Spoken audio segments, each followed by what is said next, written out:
This week's episode of the Co-optional Podcast is proudly sponsored by Squarespace. Get 10% off your first order at squarespace.com/cooptional. Create your own professional-looking website with no prior knowledge required at squarespace.com/cooptional.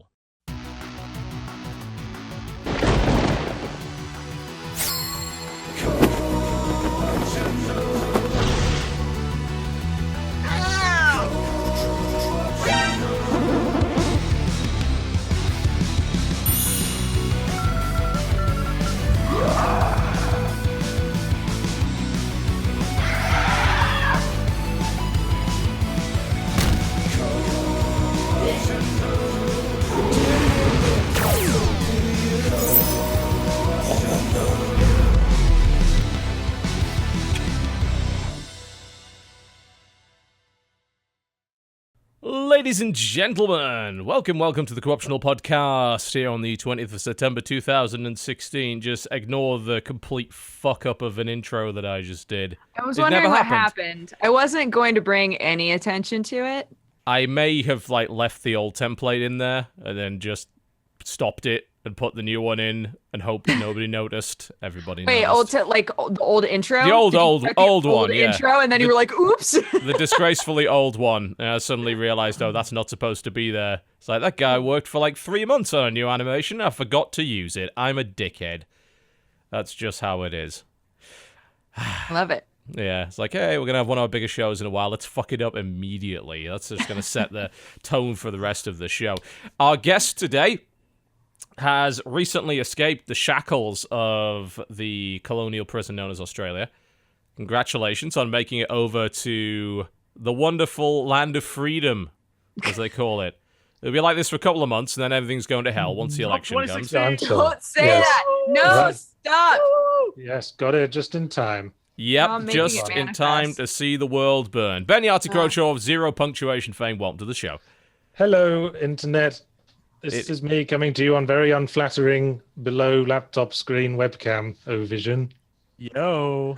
This is my human face. He has one. It's a real thing.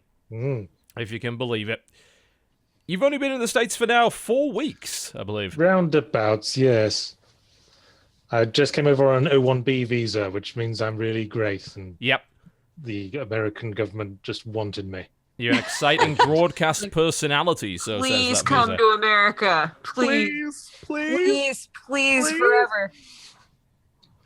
And I have you to thank for a reference, don't I, John? Oh, yes. I mean, it was like a page and a half of dick sucking, basically. That's what it was. It was a wonderfully... I like to think you just doodled. A wonderfully fillatory piece. Yeah. What, just a picture of a giant penis, so that's what I said to the US government? Yeah, just, it's like a flip book as you flip through it. Oh, it was animated. Wow. Yeah. That's very fancy. Yeah, you submitted deviant art. You were like, here, guys. This is... Yeah, that's practically it. I mean, for that visa, you just submit printouts of every website you can find that says anything about you at all. Right. Tumblr fanfiction, deviant art, fanfiction, fan art, that kind of thing. Perfect. Oh my god, if I ever have to do that at some point in my life, the whole binder is just going to be fan art. Like, look, I'm important. I don't know what to tell you. Guys, are there nudie pictures of you on the internet? Because there's plenty of me. And I look fucking fabulous. That's what I'd submit to the guy. Because yours was an O1B as well, wasn't it, John? It was, yeah. A few years ago, when they tried to convince the US government that esports broadcaster wasn't a completely made-up imaginary job. Apparently it's got a lot easier since then, but we did manage it. We drowned them in paperwork, which I think is apparently the best way to do it.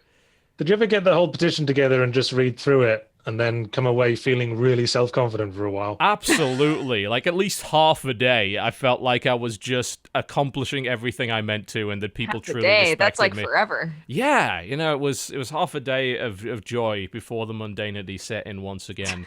It was a wonderful experience. But yeah, it is nice to have a lot of people write about you and say you're really important and you should let me pass the border. That's quite the thing. It's something everyone should get to experience once in their life. Lies? People lying on their behalf? Pretty much, yeah. It's like embellishment, Jesse. Yeah. Embellishment is the word we're looking for there. Embellishing on your behalf? Yeah. Well, when they don't need to lie, that's when you know you've made it, I suppose. Absolutely. And this is the land of embellishment. Your belly will be embellished quite soon, I can guarantee. Well, I did actually have a couple of questions for you as a fellow expat getting Fair used enough. to the American way of life. All right. So, the first one, is it normal for bread to be wrapped more than once? Yes. It's also normal for bread- bread to taste like dessert. I'm not sure I was if you've gonna noticed. say, Yes, I I noticed that. expected you to say, is it normal for bread to taste like sugar? Because that's what every British person in my life complains about. Ever said, Comes with yes. bread. I got some sliced brown bread and I opened the bag and then I had to open it again. Yes. I Yeah, was thrown. that's the fancy stuff if you're going to open it twice. It will still go off in a couple of days, regardless of how many times it's wrapped, but it also tastes like cake. Yeah. Dodger's fiance is British, has complained about the same thing. It was Pepperidge Farm, wasn't it? That's what you bought. I don't know. I just found it on a shelf and it was sliced and it was bread. Yes. You see, I disagree on the point that it's bread. I think that what they call bread over here is an unholy abomination. There's a couple of places that will do. I mean, you've got to buy sugar-free bread as if that's actually a feature, not a default position. So Well, that you was can my get other- that. That was my other question. Is there such a thing in this country as a breakfast cereal that hasn't been sweetened in some way? Yes. Cornflakes, I think. They're Oh, Raisin Bran. regular run-of-the-mill I love cornflakes. Raisin Bran. Y'all better cut. This is why Trump's gonna win. Talk like this. Talk like this. No, it's fine because Anti-American talk like this. Our cereals are the best cereals. Our breads are the best breads. That's why the rest of the world has them. It's We're all gonna the keep giant shipping them. conspiracy by the dental industry in this particular country. They sell you cereal for your growing up period where it's just nothing but green and red balls of sugar, and then you have to go and get extensive dental work done later in life. Yeah, it's basically how it works. as Jesse has told us before, we even put sugar on our fries. Yo. Yeah, That's just mean, insane. it is. We're It all really hosed, is what I'm trying to tell you. Yeah, it's that's terrible. Yeah, that's like the Scottish putting salt on their porridge. It is a bit, yeah. I'm trying to get proper porridge over here as well. I can't do that either. It's like, oh, it's Don't they oatmeal, just- don't but they it's just call got it grits? cinnamon in it. Don't they Yeah, call What's it the grits? difference Yeah. between Yeah, porridge that's and oatmeal? that's corn, isn't it? Like grits, I think is like a corn porridge, like with corn husk, and you Right. eat it with shrimp Delicious. for some reason. I don't know why that You is. don't have to, but it's specialty in the South. Yeah, they Oh, try guys, to you do gotta that to learn. us You all gotta the time learn over all here. the. Oh, Yahtzee, you gotta learn all the like local things. Oh my God. There's no such thing as like just local American things though. It like has to do with the exact place that you're in. Well, yeah, I think each city Too has big. a particular piece of cuisine that they're very protective of. Mm-hmm. And that they say can only be made in that city, otherwise it's false. Well, I'm near San Francisco. What is San Francisco's specialty, Jesse? Broccoli on pizza. Is it? Ugh. Is that the thing? No. Really, San Francisco is known for like having. Rice-a-roni, the San Francisco treat. That's stupid. That's stupid. Rice-a-roni. What is a There are- rice-a-roni? I don't think that there are rice-a-roni commercials anymore, but when I was a kid, but there was they a used to jingle. have them. Yeah, there was a jingle that went San Francisco rice-a-roni, the San Francisco treat. And when I was a kid, I thought that like rice-a-roni was what San Francisco was. Really? It's No. I've San never Francisco's encountered known that. For is like really good Asian food. Like that's what San Francisco's known for. But it's like a super metropolitan. Like you need to go to the middle of America where like they're known for what the city's known for only one thing. Well, only like, one thing. corn. where Garth Brooks Yes, came lots from, of corn. That's the Yeah. entirety of Ohio. Just corn. And, Nebraska. yeah. Their football team is literally the Huskers, as in the corn Huskers. Oh, for God's sake. What was that campaign? What was that? corn for days. What was that sandwich place in Texas that Elvis used to go to, where they just take him a huge loaf of bread and fill it with bacon and peanut butter and jam? Well, that's all that's town's known for, I'm sure. Like they're just like we're the town that killed Elvis. Like, yes, that's all they're known for. I'm If sure I there's a look lot on of Google, it's towns Elvis Presley claim that. sandwich story. His apparently legendary midnight sandwich run on his private jet. That's the one. supposedly. Yeah, I That's have the one. He never got heard the of sandwich this. that's supposed to serve like 10 people, but he just have one. Y'all can't even pretend.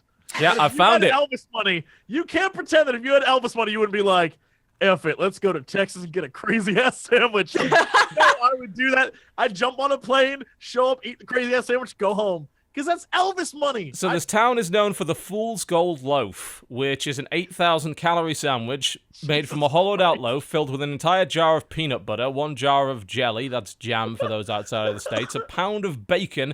It's priced at $50, and it became the Elvis Presley of sandwiches in Graceland, I believe, isn't it? Oh, in Graceland. Yeah. There Yeah. you go. So Apparently, funny. he took Go his on. private jet there solely to eat that. And that's probably what killed him. We killed at the end of the day. Elvis. Yes, that's America in a nutshell, isn't it?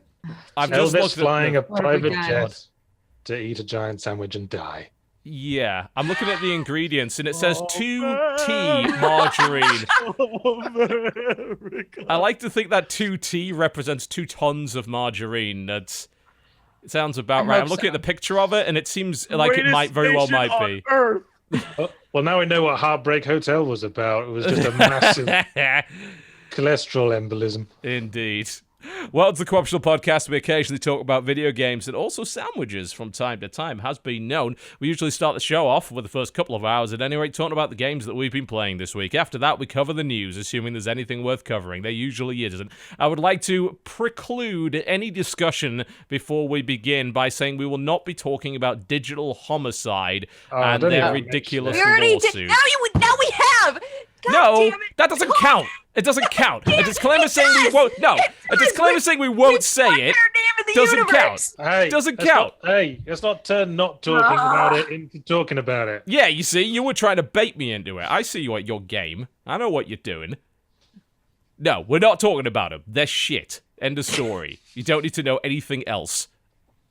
We'll talk about other things. Not that there's much in the news anyway, but that's never stopped us before. I'm sure we'll somehow figure something out. So let's kick it off. What we've been playing this week. Yahtzee, why don't you start us off? Well, this is a new computer, so I can just go down the list of all the things I got installed on Steam. Fancy. And you don't have to pay Australian prices for them anymore, which means you can afford more than one game a month, which is lovely. Yeah, I used to occasionally import stuff from the US when it came out there earlier, and even with the import and FedEx fees, it usually cost less. Still cheaper, yeah.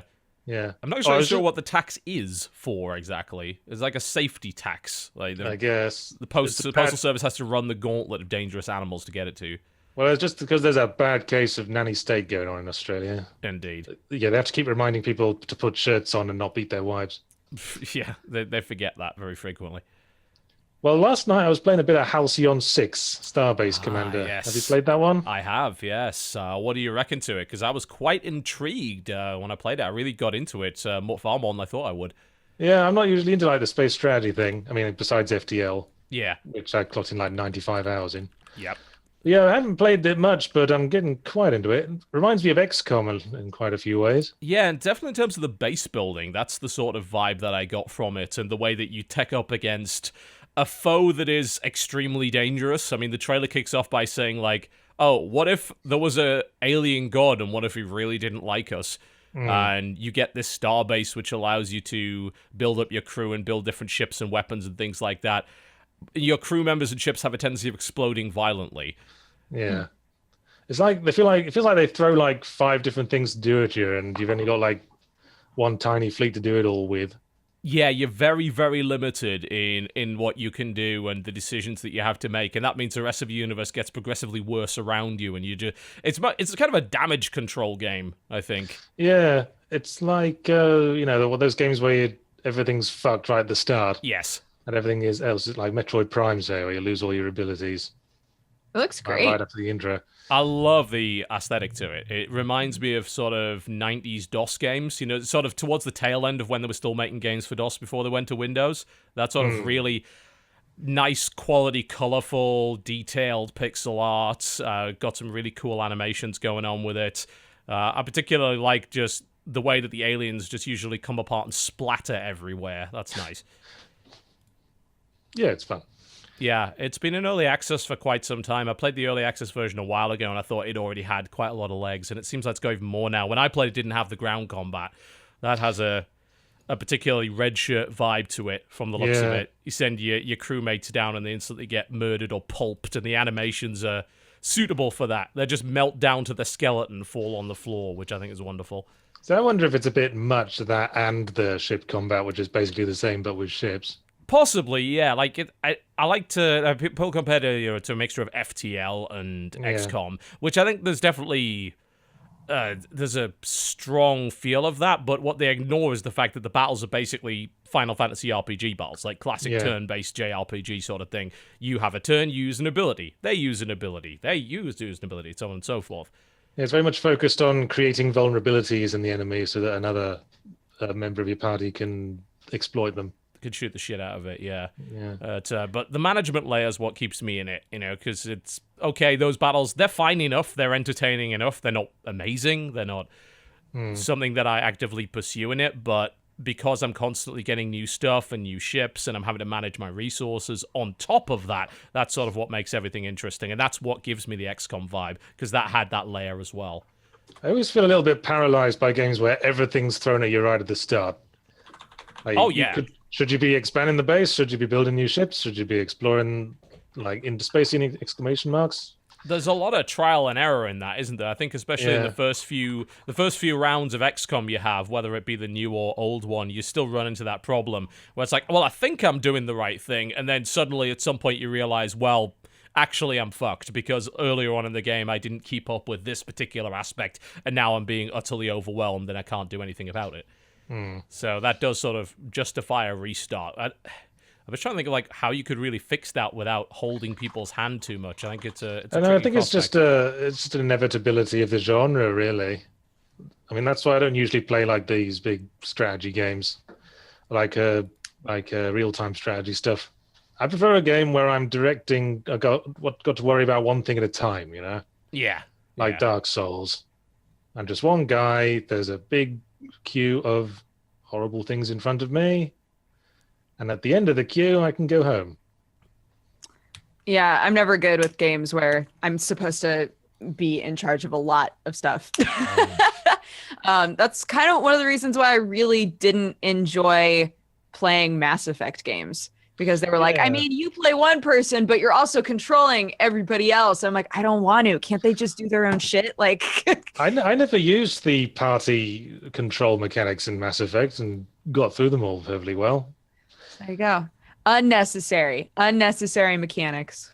I guess they feel like they need it or something.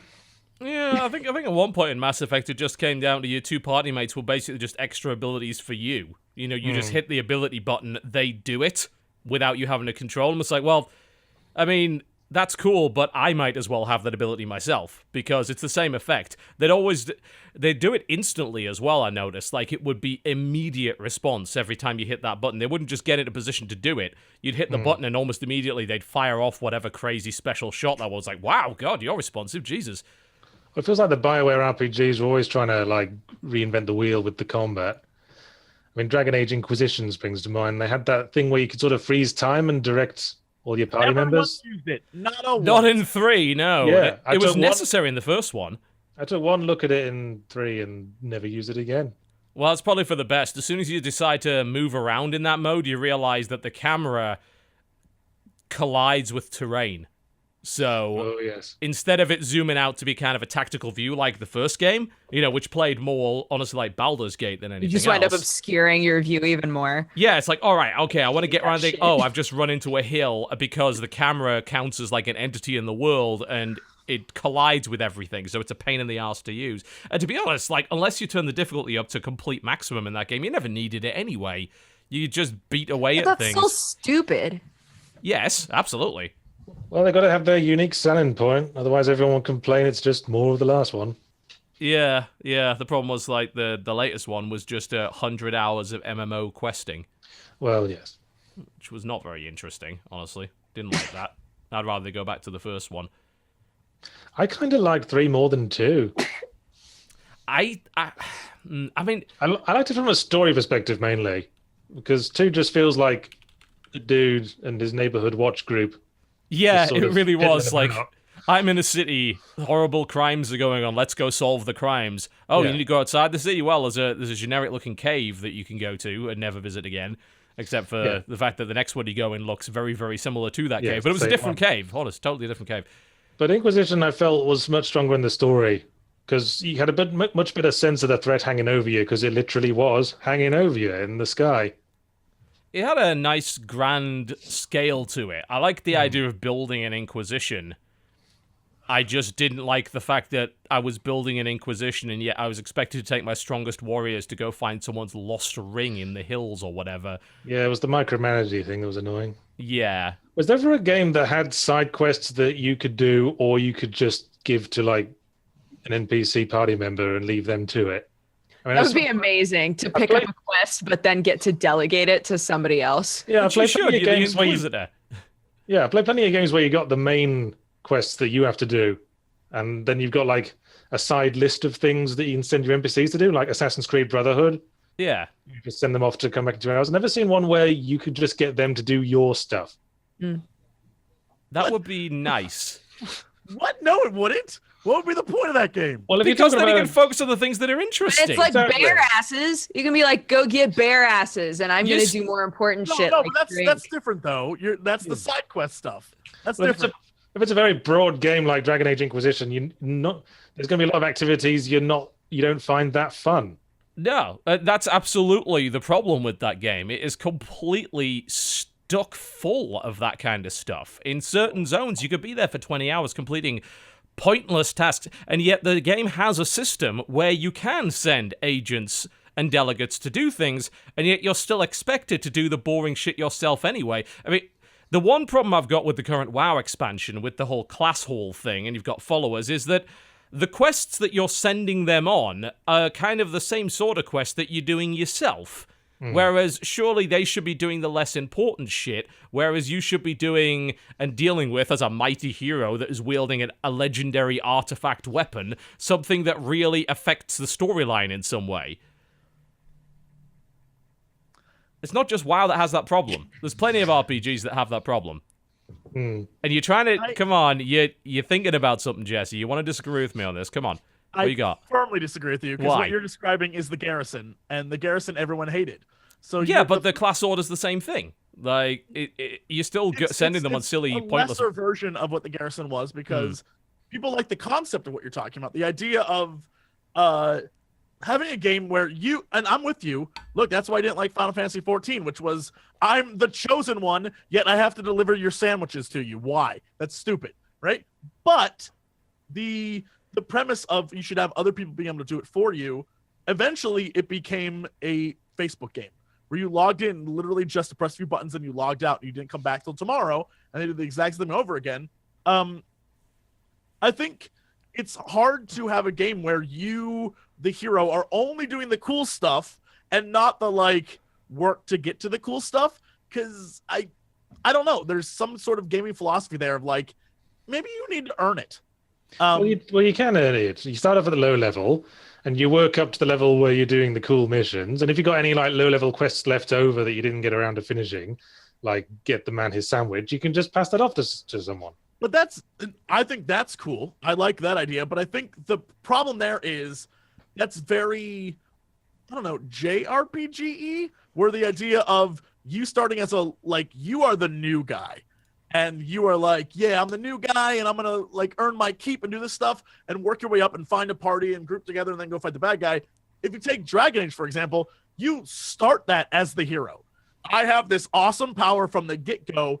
And in a game like that, you totally shouldn't have to do like, I'm going to go deliver sandwiches. You shouldn't have to. I'm gonna pick up herbs.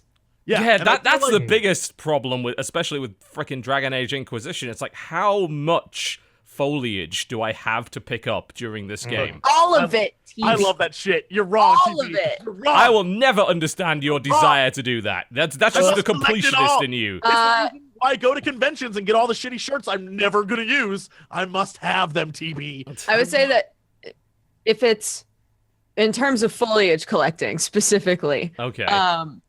if it's between Dragon Age Inquisition and Witcher 3, I think Witcher 3 did it better. Having not played 'Cause Witcher you all 3, care. how did Witcher 3 do it exactly? No, but you're right. I think, but also I don't know. I think it's an entirely different game in that Witcher 3, everything they tried to make it have a point. rather than Dragon Age, which was a lot of like, I mean, you're helping. You're helping spread the stuff. Yeah, the Inquisition. The ideals of the Inquisition. The trouble with the foliage collecting in Dragon Age Inquisition is that that's mainly the reason I never used the horse in that game.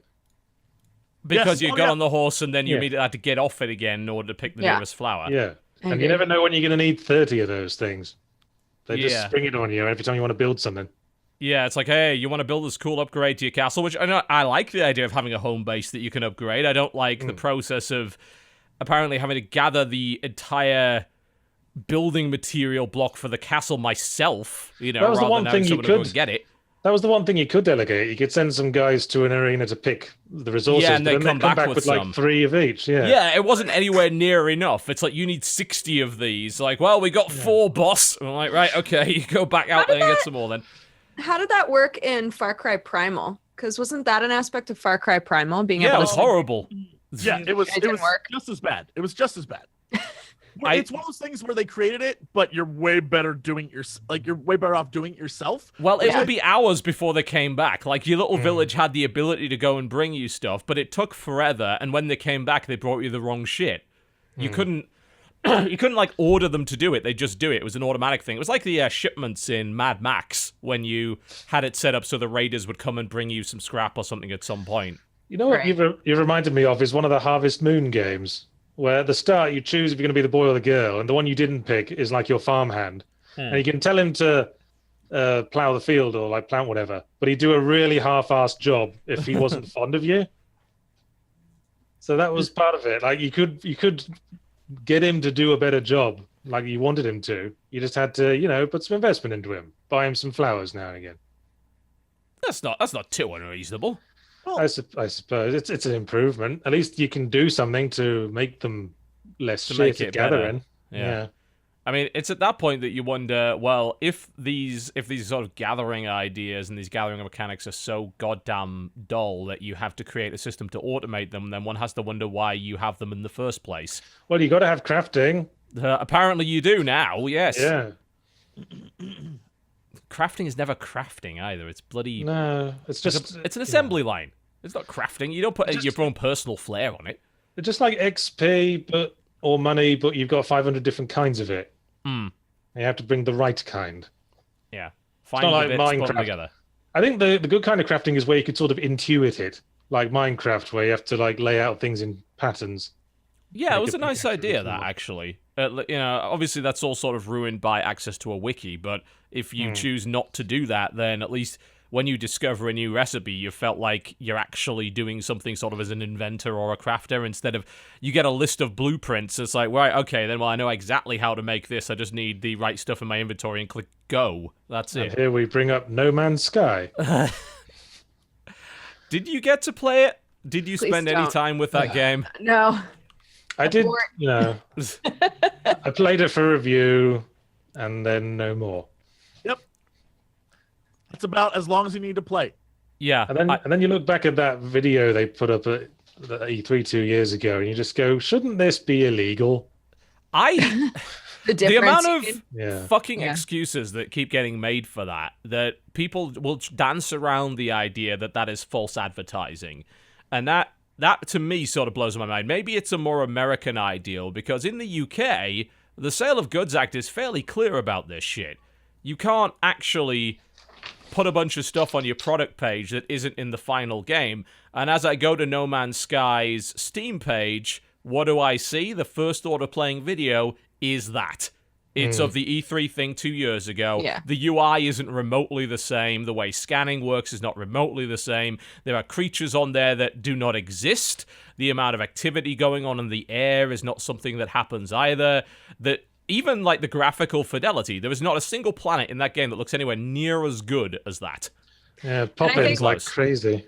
Yeah, the main argument, right, is something along the lines of, well, it's their product and they have every right to change like what their product is going to be like, but they weren't showing us the product is the point. Yeah, they didn't make an effort to inform the people who are going to be buying the product that that's what it was going to be like now. Well, yeah. I think it's the big issue, right? As far as I'm concerned, they deliberately hid that until launch. I mean, the screenshots on the Steam page are false. They're from that footage. These screenshots are not representative of the game. They're still there, and what's incredibly telling about that is that the development studio went utterly silent after the first couple of days. They have literally not spoken on social media or to anybody in the press since the game came out past the first couple of days of, oh, there's some tech issues, we're working on them. That's it. That's all they've done. They have gone into hiding. It's like Niantic all over again. It kind of is. But the thing is, they've left that stuff up.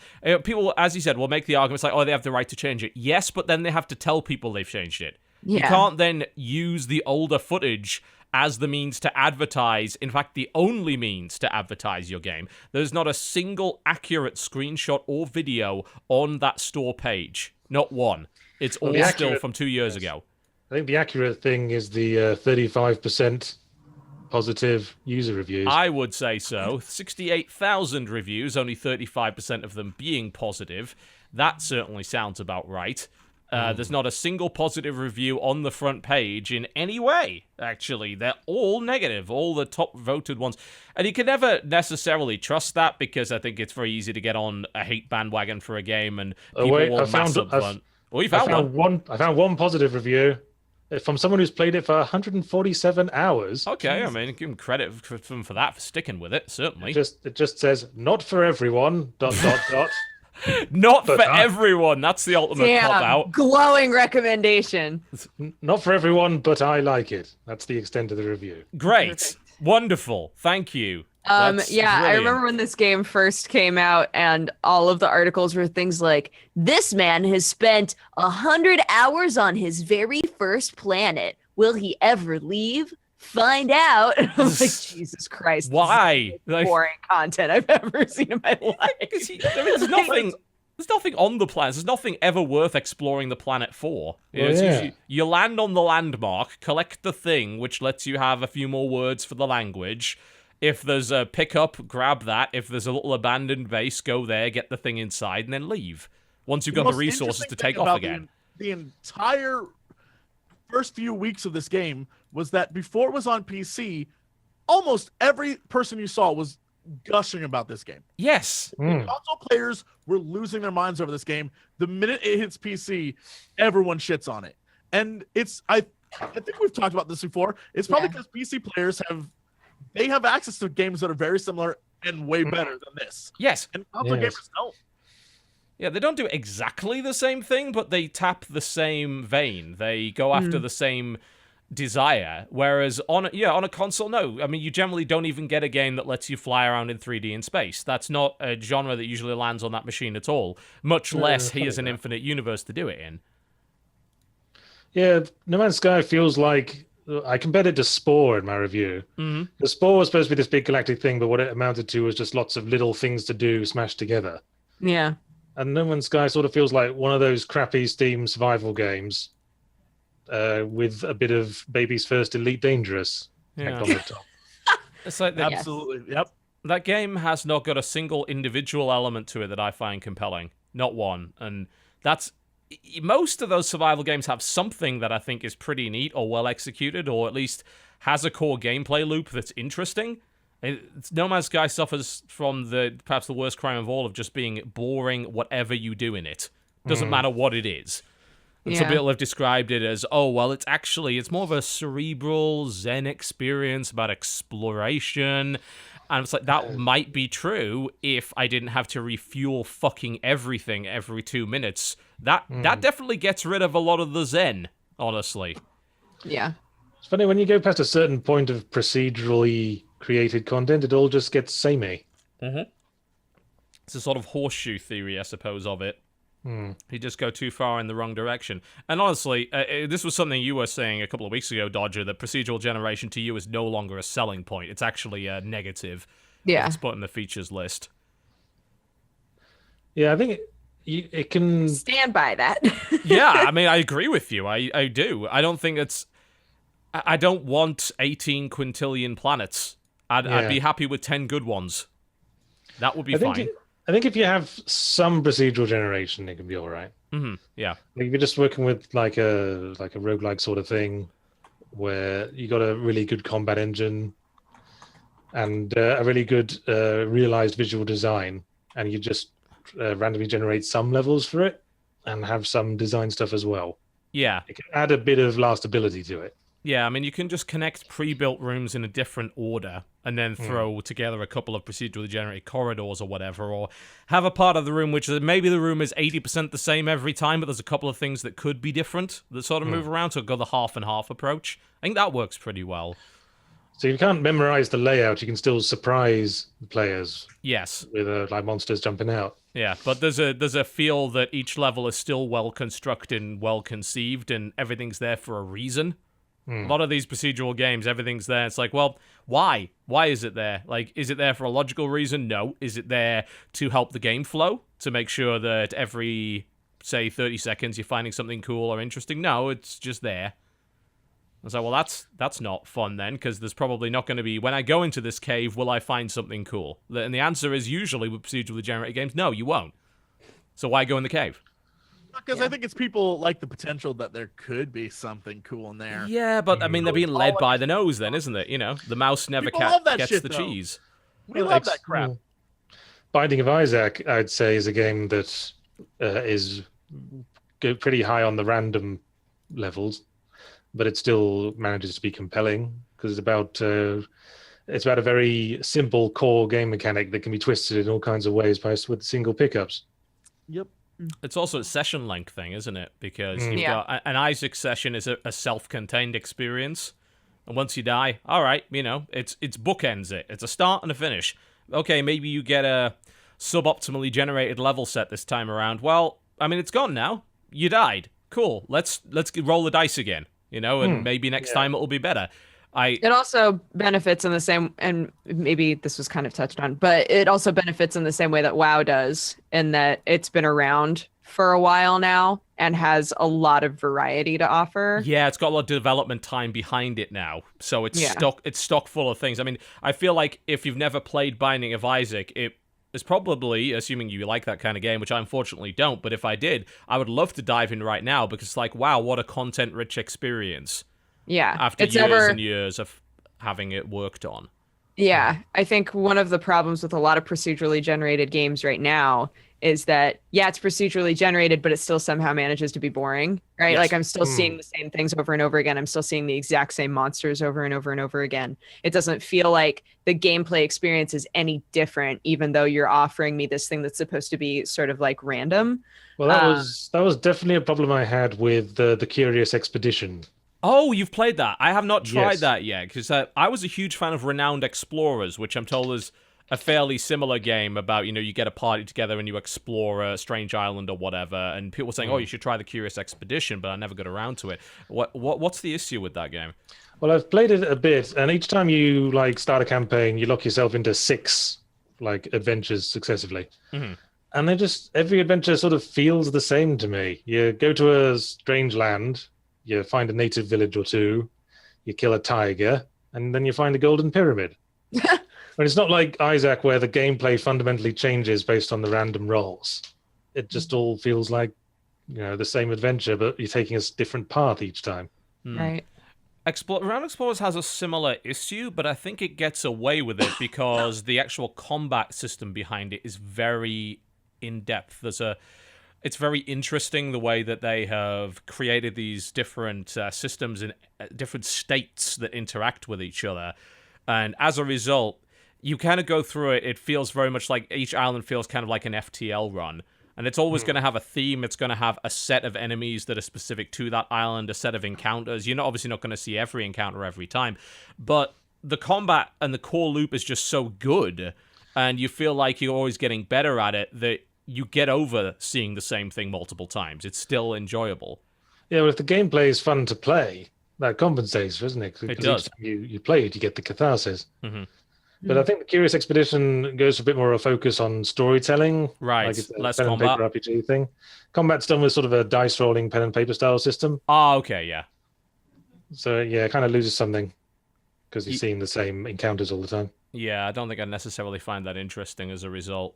I think, with Explorers, it was definitely a case of, I just love this hex-based combat based on the emotional states of the different characters on the screen so much. I like to be able to befriend a sheep and make it run off and win the fight that way. That will never get old for me.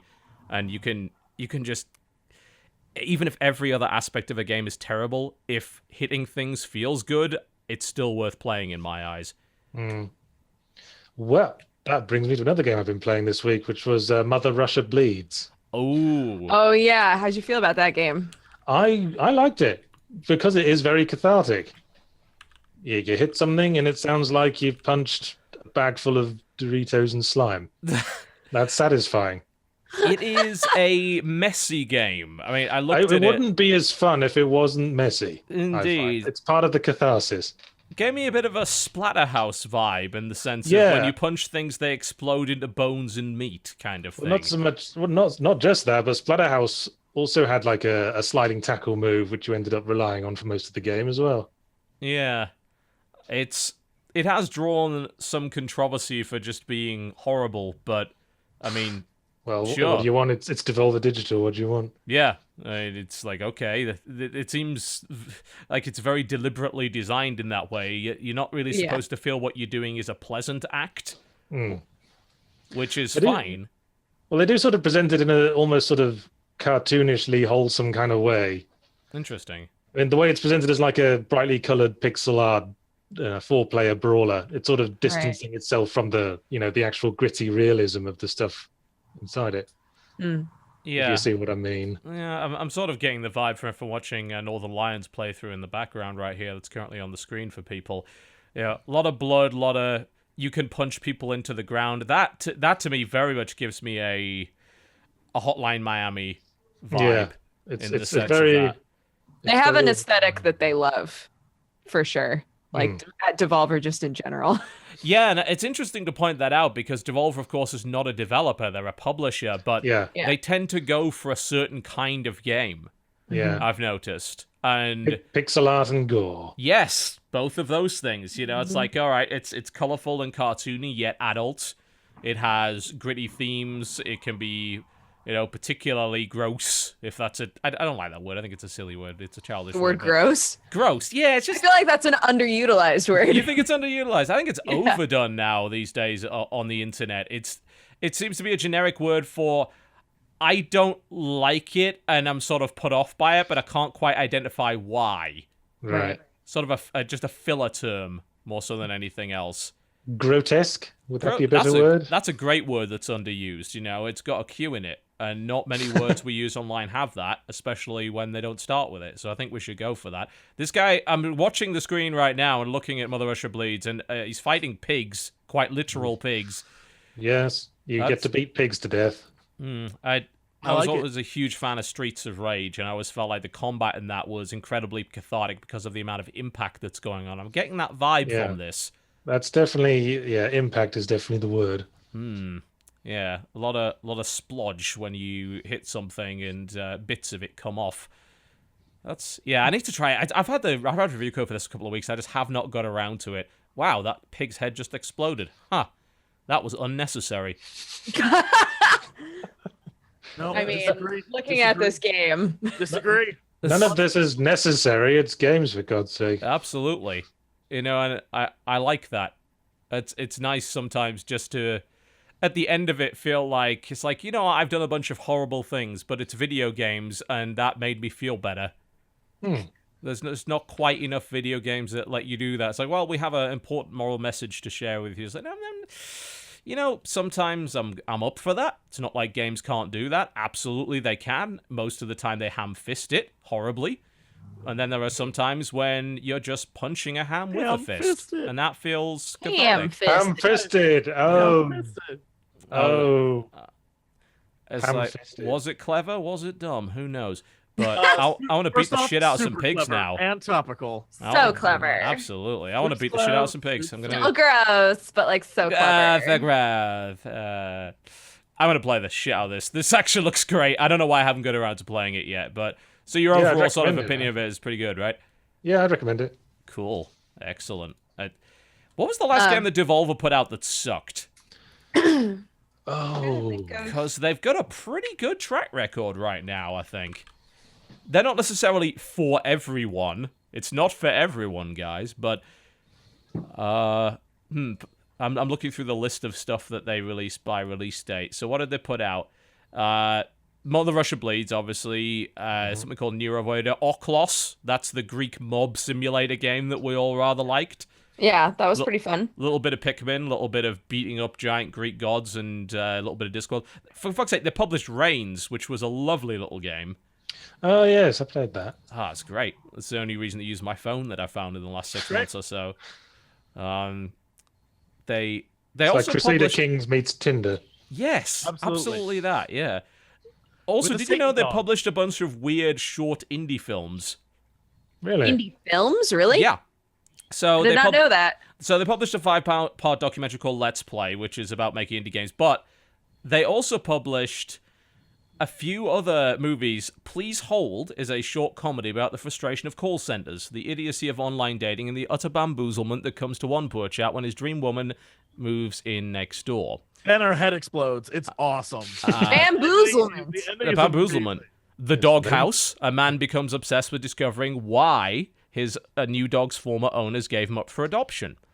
That's a movie. Canna's Belly. Demon Dog. December 1915, a young British soldier ventures into no man's land only to find his beliefs challenged in a way that he could have never possibly expected.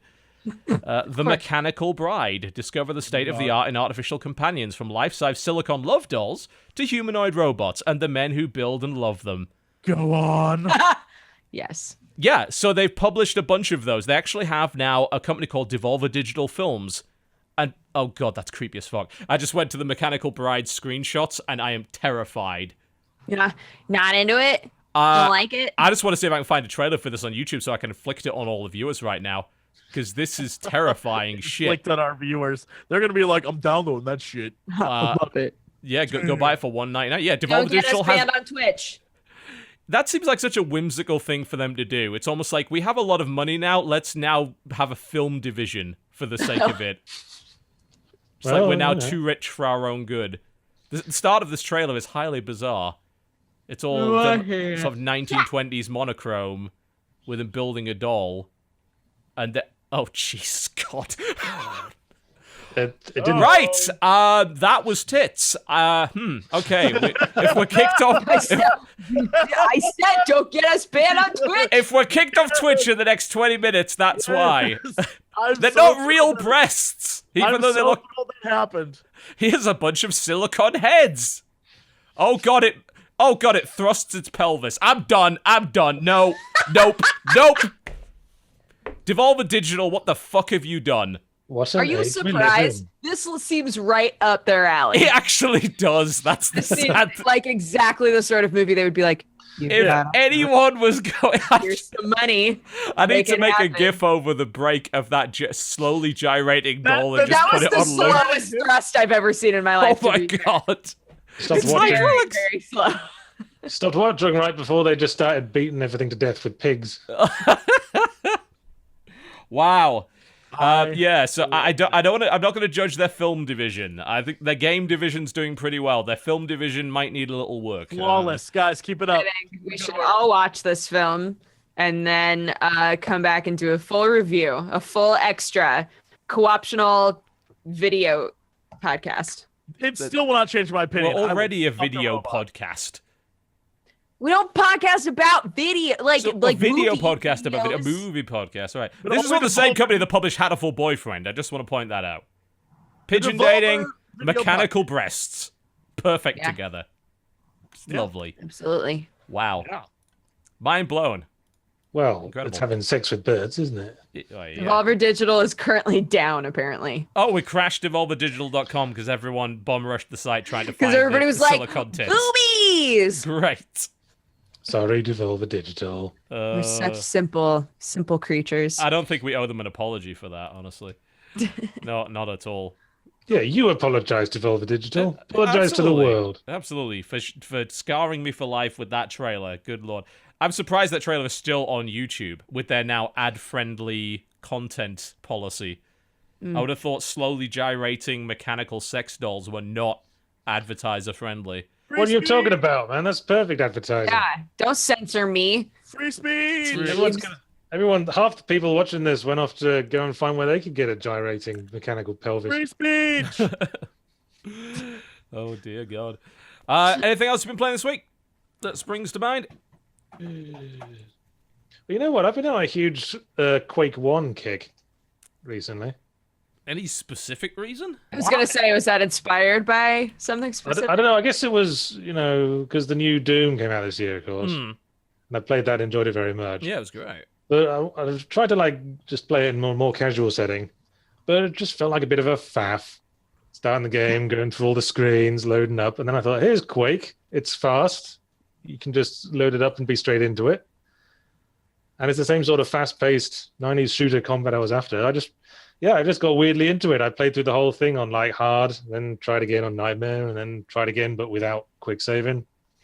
Are you so excited for the next one? Are you so No. excited for the new Quake? He's not much of a multiplayer fella, honestly. No, I'm not online multiplayer sort of thing. No. I just played through all the single player monster stuff. And the new Quake, I'm not seeing much of the original Quake in that. No, Quake Champions. That's what. Yeah. Definitely more Quake 3 Arena than anything else. The weird thing about Quake 1 being that, it was built as a single-player game, but it eventually evolved into Quake World, which really was the godfather of online multiplayer shooters, Huge. Well, it's just because it was a really simple... The engine was just a really simple framework. You could just do anything you wanted in. You could. I remember playing all sorts of incredible mods for Quake. Airquake, which turned it into a sort of behind-a-fighter game. Did you ever play Slide Quake?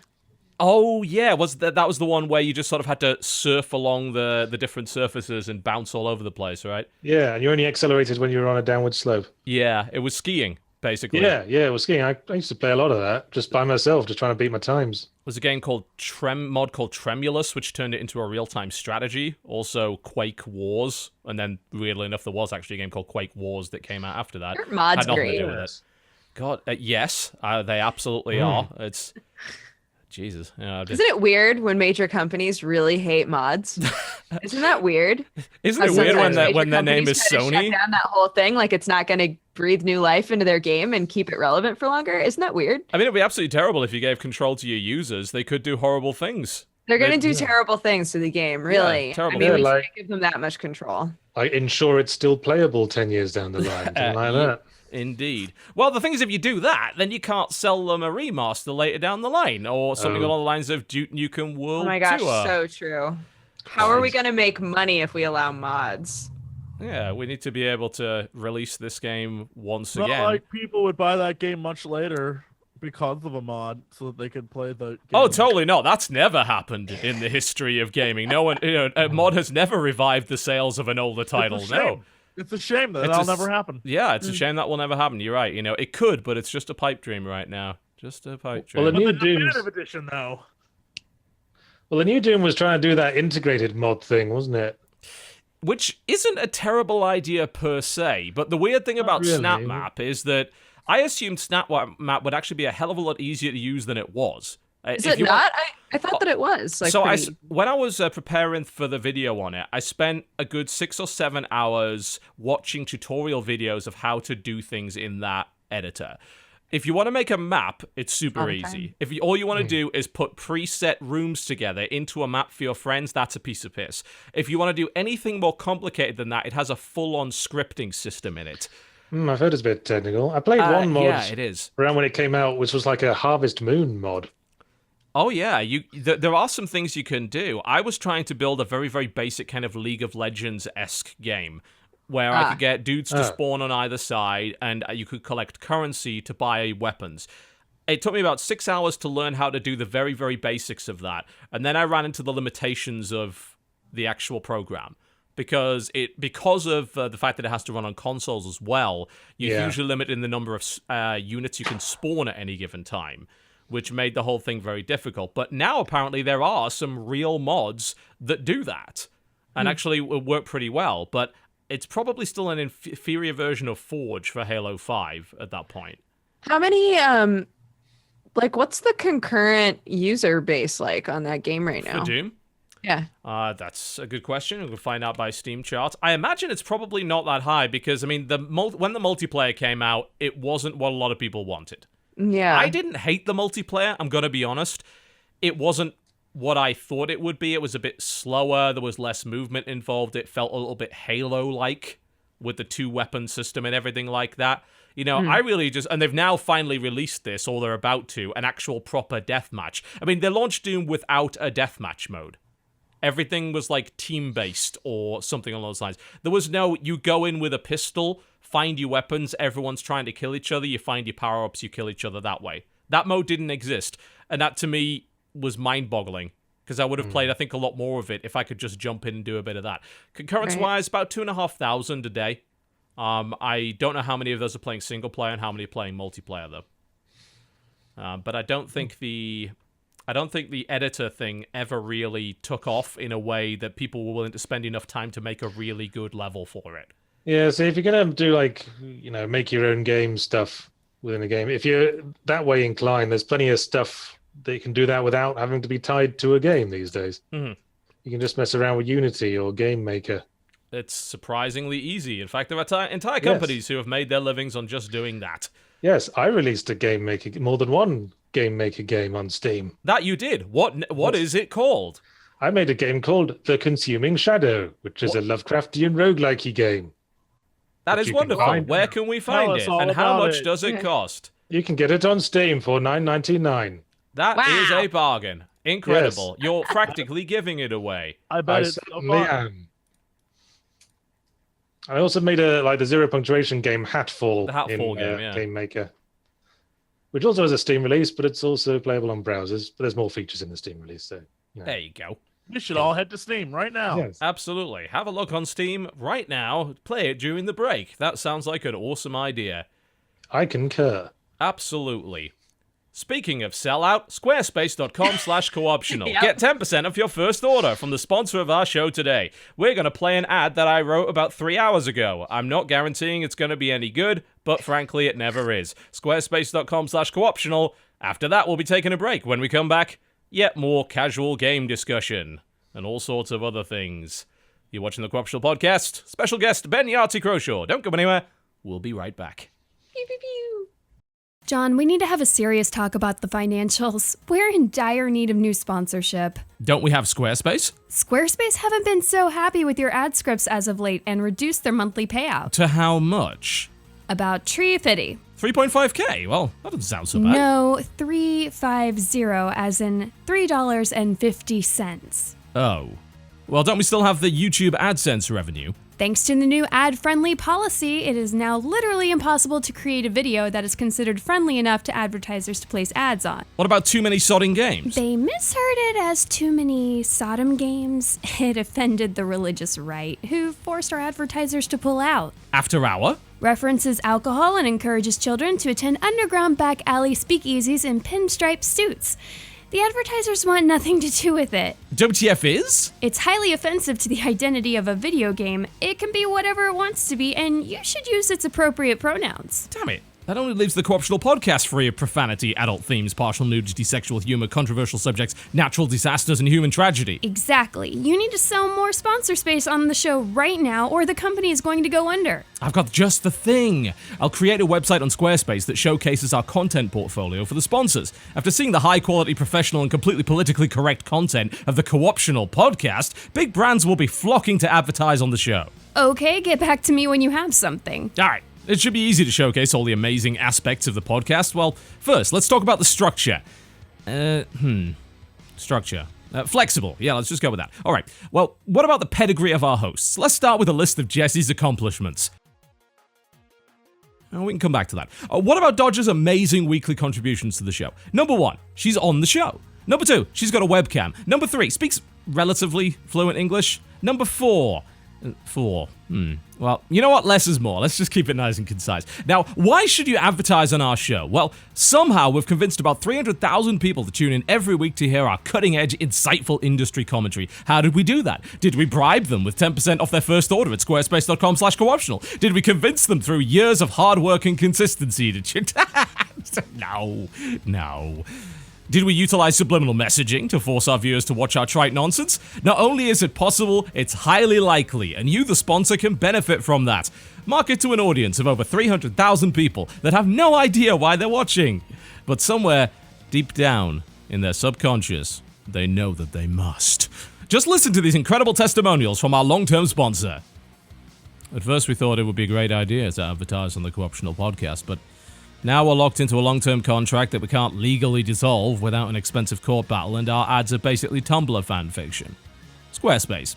You too can join this prestigious lineup of incredible companies. Just browse our awesome portfolio that we totally made on Squarespace to loosely tie to this advert. Do you want your product poorly advertised with a series of crappy in-jokes and barely any reference to your features, such as domain names with no hidden fees, powerful e-commerce tools, professionally designed templates that you could set up in just minutes, and dedicated support from a team of incredibly smart people? Of course you do. Also, in the process, you could really use a better website, so sign up today at squarespace.com/cooptional.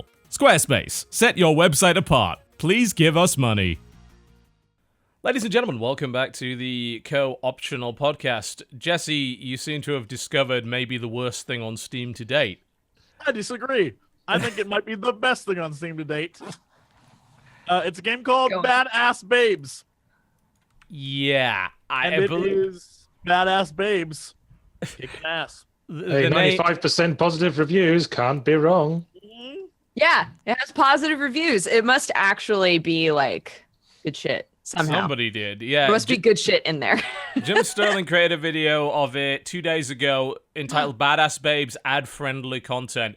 Half of this video he had to pixelate out because the game has, amongst other things, multiple gaping assholes and giant penises. Statues of giant wiggly Here's penises. The thing. Also, sometimes things come out of them, but not the things you expect. According to this video, some of the finishing moves that I've seen so far is one girl flashes her boobs and a snake appears and eats people. One girl comes out of her vagina that then hits people. One girl, her butt shoots like meat out of it. What? One girl, she exposes her breasts and everyone explodes into flames, which I feel like is a problem. It's a horrible problem. You know, I didn't want to keep my Twitch account anyway, so let me show you a little bit of this.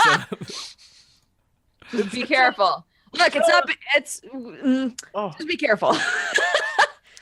So what they did with it is this is reminiscent of a lot of the old motion captured fighting games from the Mortal Kombat era. Yeah, there was a big glut of those after Mortal Kombat was popular, and none of them had the same, kind of funding behind it. I'm pretty sure they were all terrible, if I recall correctly. Will you play this with me for Fan Friday? Yeah. Yes, totally. I won't be able to monetize any of it. I don't give a fuck. I must play this game. It's just, I don't. Technology has not helped this genre or style at all. It has not got any better. It's the sad thing is a game like this could almost have if it was done. There's a dragon that came out of her nipples. Yeah. Fuck me. It hasn't happened for us yet. Don't spoil. No spoilers. Well, where else could it come out of? Oh, there we go. There are alternatives. Oddly enough, we didn't see Booby there. We just Oh, you can buy blow up. This is actually what is it with us and silicon blow up dolls this week? That's more of them. I like how the zombies women. If this was done right, you could make something that is a giant parody of this and probably make it fun and amusing. But it doesn't look like this is a parody of anything. They're taking this far too seriously. What do you mean? You think this game is taking itself too seriously? Yes, have you read the dialogue? Meat comes out of somebody's asshole, John. Do you think somebody was putting together this game and was like, this is going to be... I think they probably... This is the kind of game where they would write a lore reason for that. See, I feel like there is. I'm looking at the About This Game thing, and it literally says it features a cheesy B-grade plot and over-the-top moves. So obviously they're not taking it seriously. It just still gives me... Even that, it still gives me that vibe. Her bra is a dragon. Her bra becomes a dragon. I want to know the backstory of that. Why is it... dragon. Where did that's more breasts. Great. We are not keeping this channel open past today, I think. We have ruined everything. Sorry, I have this effect. Indeed. This is the final co-optional. At least we'll go out on a high, right? This is the final co-optional podcast. What is happening? That woman punched the other woman, and she was like, "Okay," took her top off because of it, and then started to glow. And then just stood there. She knelt down and started to glow. There's a vehicle section because of course there is. Yep. Rip. I'd just like to point out this game is developed and published by Thatcher Productions. So now we know what she's been doing since she stopped being Prime Minister. Iron Lady, killing it. She stopped being alive. She went into game development. That's one of the characters. She's made of iron. And her nipples fling little iron spears at people. It's great. Wow. This is immediately being bought. It exists. All right. Well, you do the video on that for Fan Friday. I look forward to your commentary on this disgraceful thing. An actual good game that both Jesse and I played is Divinity Original Sin 2. Ah, yes. Yeah. Played quite a few hours of that on stream with Sam and Crendor. Because they're four really player going for the whole, we really want to show this through streamers and YouTubers thing this time around, aren't they? They are, yeah. They've given a lot of access to this game quite early on. Like, they've been very open with their development process. I mean, the first one was, I didn't get to play much of it, because honestly, I don't have the time to play big RPGs anymore, but what I played of it, it was pleasantly old school. It wasn't afraid to let you fuck up and kill a quest giver. Yep. Yeah. There were many times when Jesse and I were playing super early on, where Jesse would kill somebody and they'd be like, no. I wound up playing... There was such a great story behind that person and you murdered them. Yeah. I wound up playing quite a bit of the game with Sam, and I think Jesse played with Crendor. Is that right? I mean, a little bit. I mostly played it by myself. The first one, I played by myself because Crendor, lovely guy. Great guy. I couldn't get anything done. So I saw flickers of that in the four of us playing last week, which, by the way, we're planning on playing more of it this week. So it does look quite wonderful, and that series has always had a very self-aware sense of humor.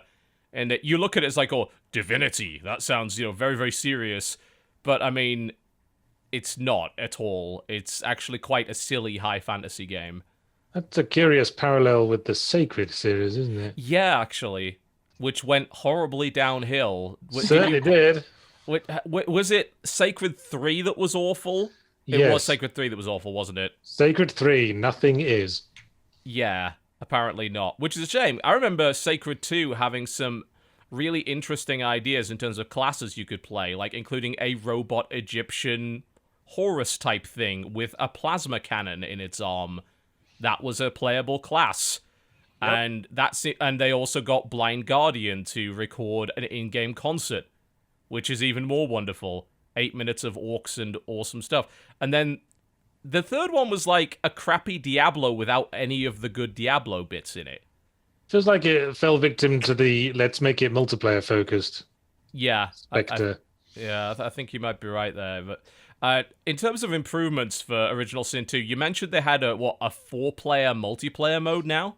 Yep. Yeah, so the first one you could do 2-player. This one has 4-player. When you're creating, the character creation system has been developed quite a bit. In this one, you can choose like a race and things like that. It also has you choose an instrument, and we haven't an instrument. At least I haven't figured out why that is yet. You can choose specific tags for your characters. You can develop them more than just like, because you're a lizard man, you act this way. You can add things to that and subtract things to be like, I'm lizard man, but you know what? I'm a sensitive lizard man.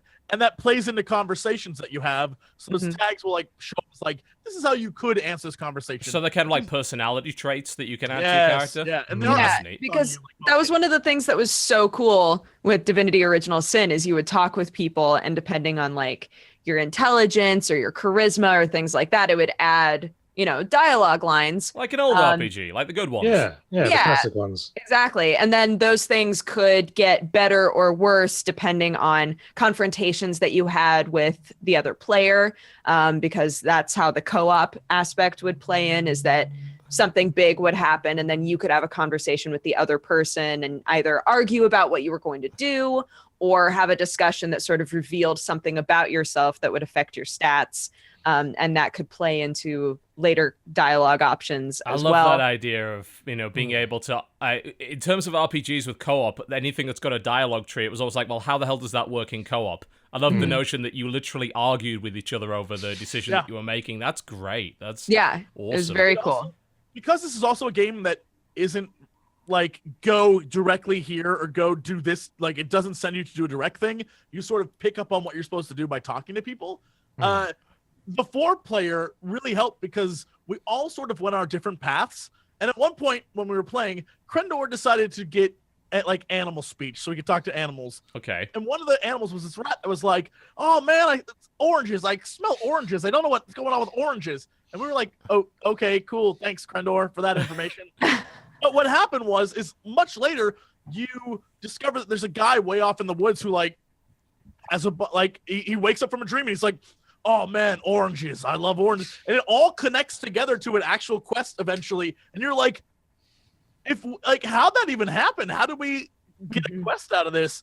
But all those little bits helped us solve a thing and escape the first area, which was pretty cool. Yeah, I think that's one of the ways that they wind up making it so that you can kill literally anybody, is that there are lots of different ways to sort of wind up in the same place.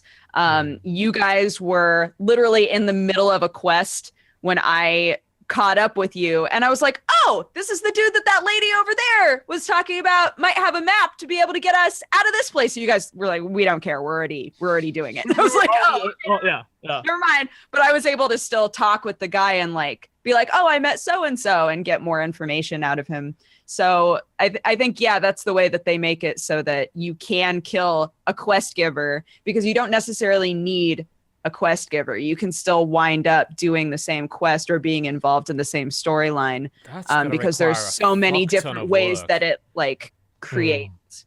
I mean, it almost reminds me of playing like a pen and paper RPG where the dungeon master is going to contrive a reason, even if you fuck up in a variety of ways. Like, well, I've got to think of some way that'll let them do this.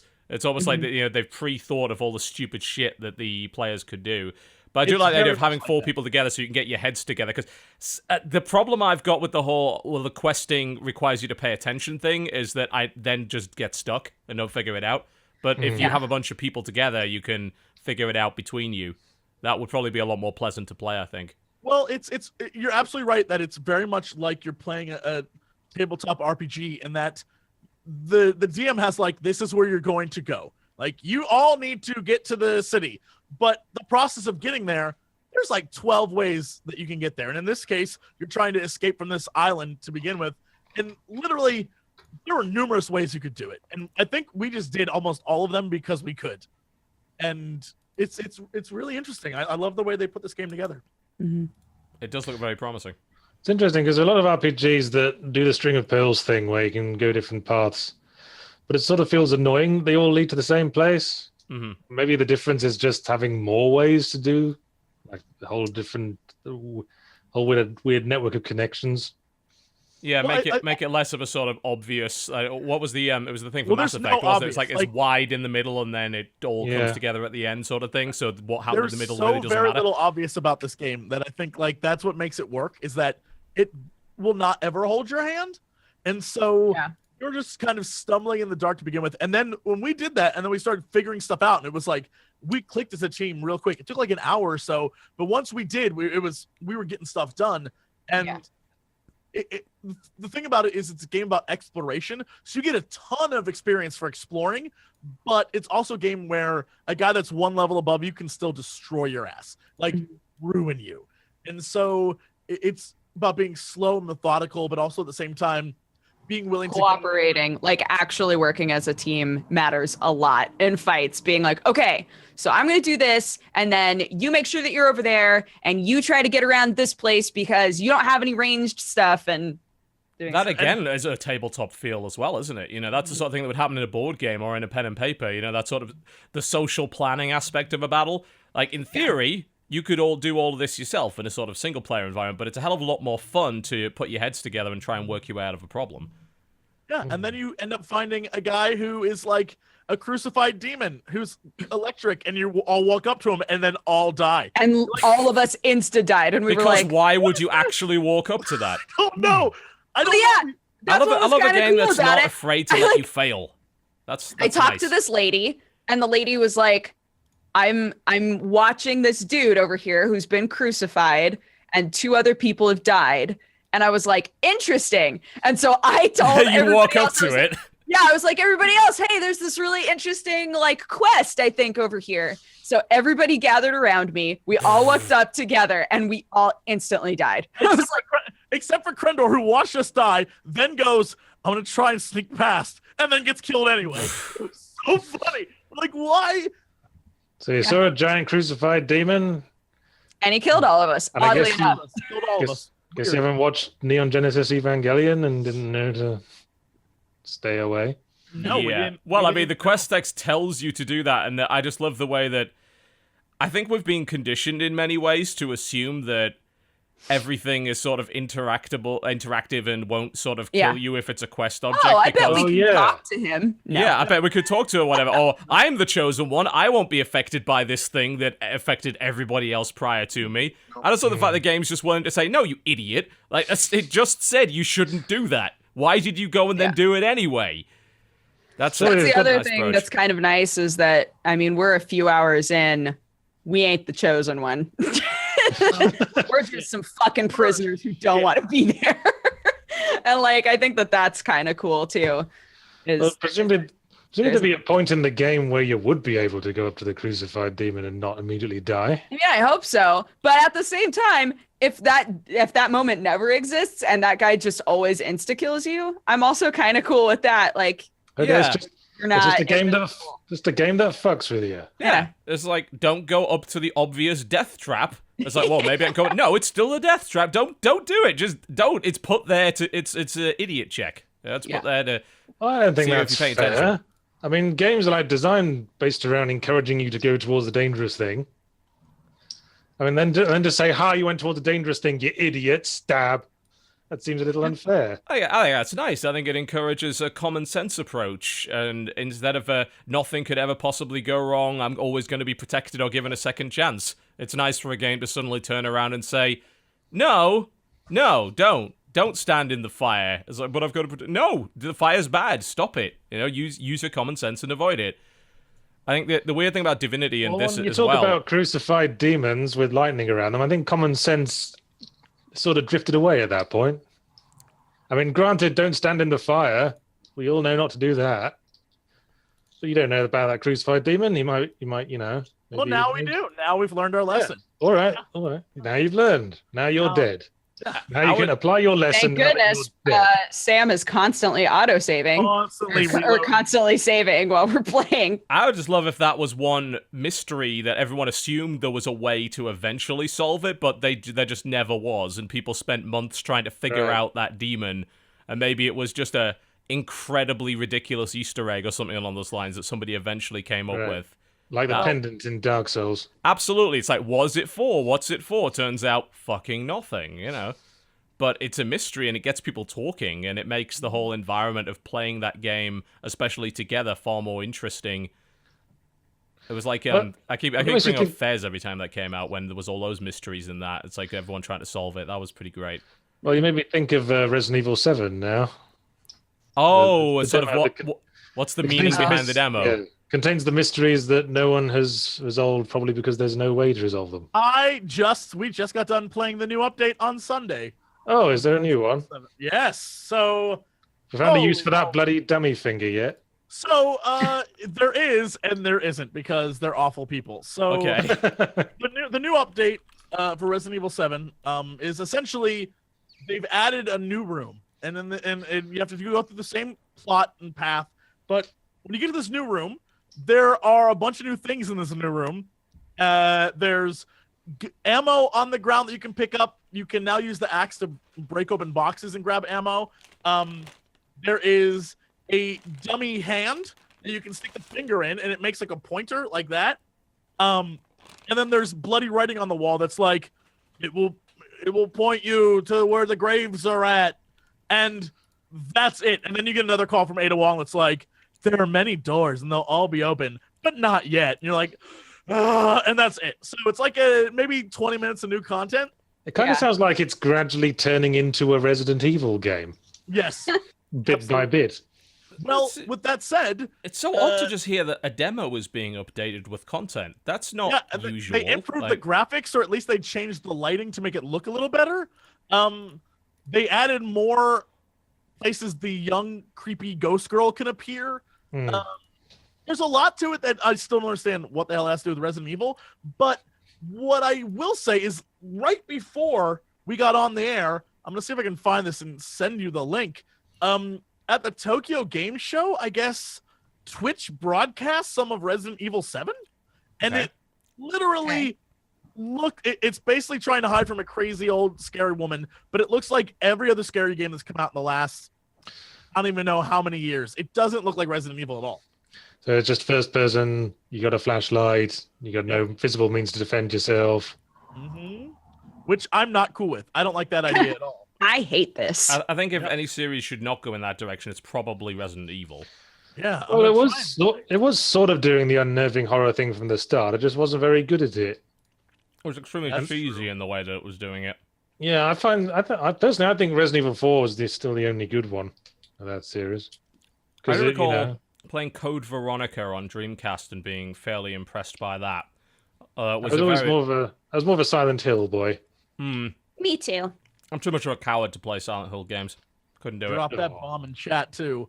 Apparently, this is I linked it to everyone, and I guess this is footage from the actual game. That's what everyone's saying. It's Resident Evil 7 Biohazard PS4. It's basically just a first person. You're walking through a house and an old creepy lady chases you. Yeah.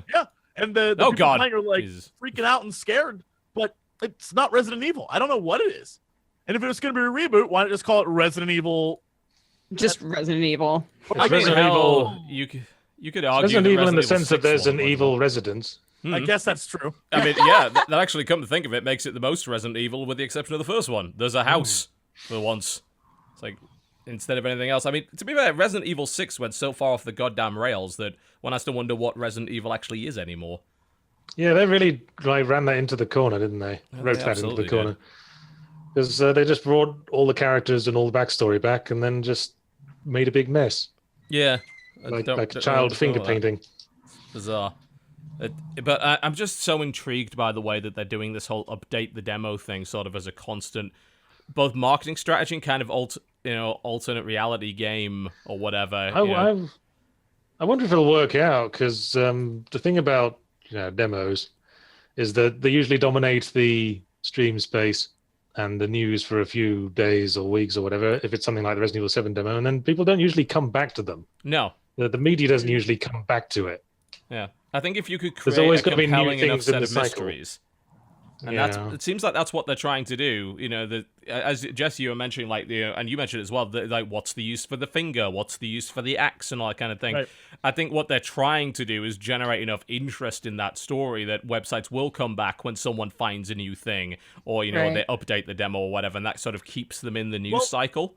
They also slowly change the world. So one of the things I think is interesting is that in the living room, one of the chairs is missing now. And the portrait of the family, it was 2 old people before. Now it's 2 parents with 2 kids. There's a door that is now kind of covered over with mold. Like, things are changing, and it has that sort of mystery to it that will keep people coming back. I don't know if it's going to sustain itself. Like, people will come back and play this one, but if this doesn't keep them gripped for the next time they update, then I don't know if that's going to be a huge success. But for the moment, it's like, all right, okay, I'm kind of into what you're doing. It's an interesting idea. Yeah. I'm not sure it's creating a story that's that intriguing, though. I mean, it's a spooky Texas Chainsaw House, and there's scary people in it. That doesn't seem that breaking too many. Well, I mean, they tried to pull a PT with it, didn't they? But absolutely. But then all of the mysteries were just like, well, actually, there is no answer to this. It's just it's a dead end. It's a red herring. So yeah, if there isn't some payoff quite soon, then yeah, people will probably lose interest in it. Yeah, I feel like a lot of people are trying to sell horror games off aesthetic, which is important for sure. But I think people are also now, because there've been so many horror games and we had that huge influx of just interest in a lot of horror games. Kind of as a that now result of people Amnesia, also really, wasn't want a new concept. Yeah, you know? Amnesia, the Slender thing. Mm. Yeah, I mean, there's been a lot of Outlast, like you are just so many. defenseless, run, hide games. Yeah. And for a long time, people made the argument that that's what horror was supposed to be, the inability to fight back. I'm not sure I agree with that. No, I mean, Silent Hill 2 is one of my most favorite games of all time. And you can fight back in that, but I guess the point is it doesn't feel like it's helping. Right. Yeah. You fight things, you smack things Because you're about. fighting yourself, really. Exactly, you're fighting yourself. And all the Dead monsters Space look like they're already in pain. The first Dead Space game is literally my favorite horror game of all time. Like, I love Why? that game. Oh my god, fantastic! Why? It's so good. You're a crazy person if you But disagree. what? Hey, that's a very Trump-like political statement. It's like, it's great, it's amazing. If you don't agree with me, you're dumb. Well, that's why he's gonna win, and I feel bad for our country. Jesus So, Oh my God, God, we're all Jesse, dead. stop. We're all gonna die. Stop manifesting this. have you Indeed. seen the polls? Have you seen the polls? It's over. Yes, End I of have. days. They're nowhere near as bad as you make them out to be. But anyway, So so anyway- why is Dead Space like the best Okay, horror game in so- your eyes? Like, what's good about it? Well, one, you can fight back. It's Sure. It's a premise that I dislike immensely. When looking at the footage of Resident Evil, there's an old lady grabbing you in the footage. In any reality, an old lady grabs me, I'm fighting old lady, and I expect to beat the old lady. It's not a battle I think I'm gonna lose. Also, I think the premise, it wasn't just jump scary monster men. It was the overall feel and the story of you are I mean, it's all spoilers, but the idea of I think what we you're can doing probably there. spoil Dead Space 1 at this point. That's Mm. fair. But the premise of like you were trying to find your girlfriend in this, and it's this crazy ship that it's more psychological than it is about like the monsters, right? The scariest part of the game is the fact that you yourself are slowly going insane, and like everything. I think it's brilliant. Everything down to the freaking like chapter titles is all psychological messing with you. I think it's a very well put together like horror game. I couldn't say the same about the second or the third, but I feel like the first one is like it's a cohesive, not drawn out experience. Like a lot of horror games have that last section, which is I could do without this, just remove it. And I think it did what it needed to do very, very well. And I will never have a complaint about that game. The element that I liked about the Dead Space universe in general was that there was a layer of sort of religious cult-like behavior over the Oogie Boogie Boogie aliens. It was Yeah. a little bit absurd, though.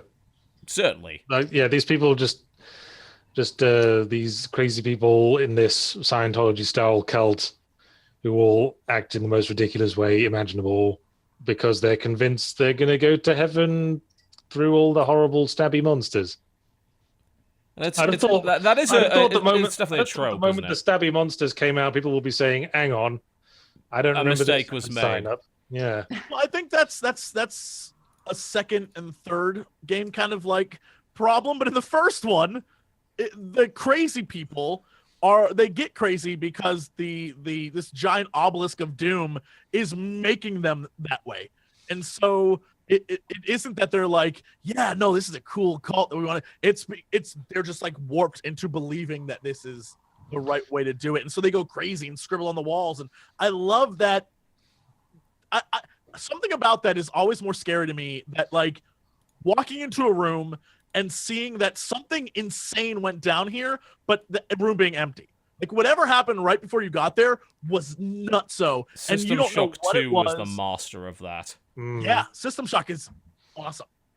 But it's, Well, I I'm guess this also- is a sorry. Sorry, Shall I go first? go for By it. all means. Well, I guess this is a subjective thing, but I didn't like Dead Space because I feel it had no subtlety whatsoever. It was all giant monsters jumping right out of you, all fully illuminated, going blah, blah, blah, blah, blah, and getting right in your face. And every single time a monster appeared, there'd always be the same violin shriek on the soundtrack. It started getting predictable. and then they stopped, and then what would happen is like a grate would open with the violin shriek and nothing would come out. I love that shit. Like it got me. I don't know. It's just like one of those things that it was so simply perfect in my mind, but it's also, I think everyone has an idea of what they consider good horror. Mhm. And it never, Like what works for them. and Yeah. it rarely ever matches up with anybody else. Like there's very few times where if you go to a horror movie with a bunch of friends, half the people are going to love it and half the people won't. That's just like life. People just have different ideas of what scary is to them. I look down on horror that feels like it has to rely on jump scares. Mm-hmm. I think Dead Space was very jump scary. This is a great question that I would love to know the answer to, because I am with you on jump scary stuff. Like after a while, you get over it. Like you're in the middle of playing, and that's why I like Dead Space, because you just shoot and be like, "Fuck you guys!" Like I'm over it. And just like if there's a body on the ground, just decapitate it and move on, because I'm not even gonna wait for the jump scare. But like in your eyes, what is a good non-jump scare horror game? Because Silent Hill 2. that's an old ass game. There are very few. It holds up. But I'm saying, like, currently, I don't know that anyone's making a game that's scary that doesn't feature jump scares. Like, I would love to experience a new Silent Hill 2, but I don't know that there are any that currently exist. Well, the thing about the jump scare is that you experience it, you flinch, and then that's it. But I think the object of a horror story or game is to create a creeping sense, like something that you come back to when you think about it later, or that comes back to you when you're lying in bed that night. Like that's got the thought that it might be creeping in your closet right this moment. But To like, me, how do you translate that to a gaming experience, right? Like, it's Silent Hill 2, to go back to that example, is a thing that gets inside your head. You're going into it thinking it's like the basic, find the person you're looking for in the haunted town. And then as you go through it, gradually it starts to turn inwards and you realize all the horror is stuff that you brought with you.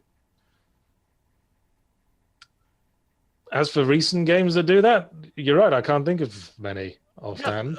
Didn't Soma have an element of that? Soma was good, but I think it was let down a bit by it was trying to do the Amnesia style hide from monsters thing. Soma was let down because it tried to be. My opinion of Soma is that it was trying to be very intellectual for very stupid people. Like, that's my opinion of what Soma was. I'm not a fan of what that game became. The premise is awesome. I don't like where they took it. I think Soma was a decent, creepy sci-fi horror concept, trying to occupy the same space as a monster horror concept, and they didn't really gel. I would agree with you on that. I think that the monster parts of it were the parts I hated the most, and the parts that were really, really interesting about what it means to be alive and real and stuff were then downplayed in order to make it super scary. And I would have loved just a really good sci-fi version of that without it being like, oh, so this is really creepy. Like, it doesn't have to be. The thought of it alone is like, what is that robot? A real person? Like, that alone should be like, what? Like, that should occupy your mind. I don't know. It drove me crazy.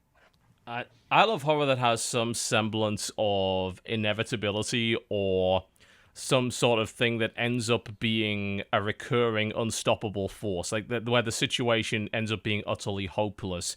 I think it was some early Dead Space lore that I read, and maybe I just misinterpreted it, that actually these creatures can't be killed. And the whole point of taking their limbs off was to stop them coming after you. Right, That in theory they were still immortal. And that I found that whole concept to be terrifying. That even if I still killed it, I didn't really. It still wanted me dead. It just was now physically incapable of doing so. But it would eternally want to murder me. Or if it's plenty of really good horror movies where they end up finally thinking that they have solved the issue, they have banished the whatever it is. I think it was The Ring had that in particular. That I think it's fairly common in Japanese horror. Have you read much Junji Ito stuff? Yeah, body horror for days. He does a lot of, the inevitability of the horror stuff. Yeah, I think it was the whole thing where they felt that they were doing a good thing by, releasing this girl's spirit, and then it ends up being that, oh god, you've just made things an awful lot worse. And it's like, we tried to do something good, and we assumed that this entity could be placated, it could be sort of turned back to the light, but it was actually just an inevitable evil. And sort of the goodness of your humanity is what caused everything to get a lot worse. Chat, don't bring up That's a Event good piece of Horizon. horror there. Oh dear. I already did. I can't. That movie to this day, I'm mentally scarred from that scene where it's just a shadow, but it's a dude puking up his entire inside of his body. I can't. It's burnt up here. That movie got me. I imagine it would that be. scared the shit out of me. Well, exactly. It got to you. That's what it should do. That's what it. But there's always an issue, I think, with doing that sort of inevitability. You can't beat this as a game because I think everyone expects to be able to beat a game, and it's very difficult to pull that off otherwise. People are talking about Amnesia, about how what a great scary game that was. I think people subjectively remember the water part, in the sewer, which is amazing. God, I remember doing that. I mean, that was pure on horror. moment to moment jump scare horror. But what Amnesia did well, I think initially that a lot of people pointed out was that it hinted at the monster, didn't show it for a while. But it also did, there actually isn't anything for a long time in that game. Yeah, but what it you also think did there well is. was it's almost sort of created jump scares organically. There was very little scripted in the horror. Yeah, you just in a corner and there's the monster, and then you'd piss yourself. Yeah, and you start jumping at shadows. You worked yourself into that situation as well. You know, you saw things that weren't there eventually. It's when your mind is doing half the work where the exactly. Horror's doing well. That's when the horror's good. Yeah, and I think that's the best part of that game because eventually you get to the point where you're interacting with the monster so much that it no longer becomes a scary monster. It becomes just they even kind of mock it. Yeah, they even kind of mock it in the fact that you interact with the monster so much that at a certain point you find the monster brutalized and dead by another even worse monster, and you're just oh boy. Yeah. And so, it's interesting. I think even they knew that eventually this monster that's chasing you would not scare you. Wouldn't. And I like how they at least had that insight because a game like Outlast, the last 45 minutes of that game is the same guy chasing you down different hallways, and it gets so repetitive so quickly that's aggravating rather than frightening. I hate that game. That's my big horror genre hate is when eventually it isn't scary anymore. You're just ready to fight. You basically become every hero in every horror movie. You're we have to fight back. I'm done. And I don't like that because you can't. In a horror movie, in a horror game, you can't. You just have to keep playing until you eventually some awful ending happens where it's you failed really. I don't know. Mm-hmm. Fair enough. All right, what else have we been playing this week? Don't you got anything? Yeah, I played a game.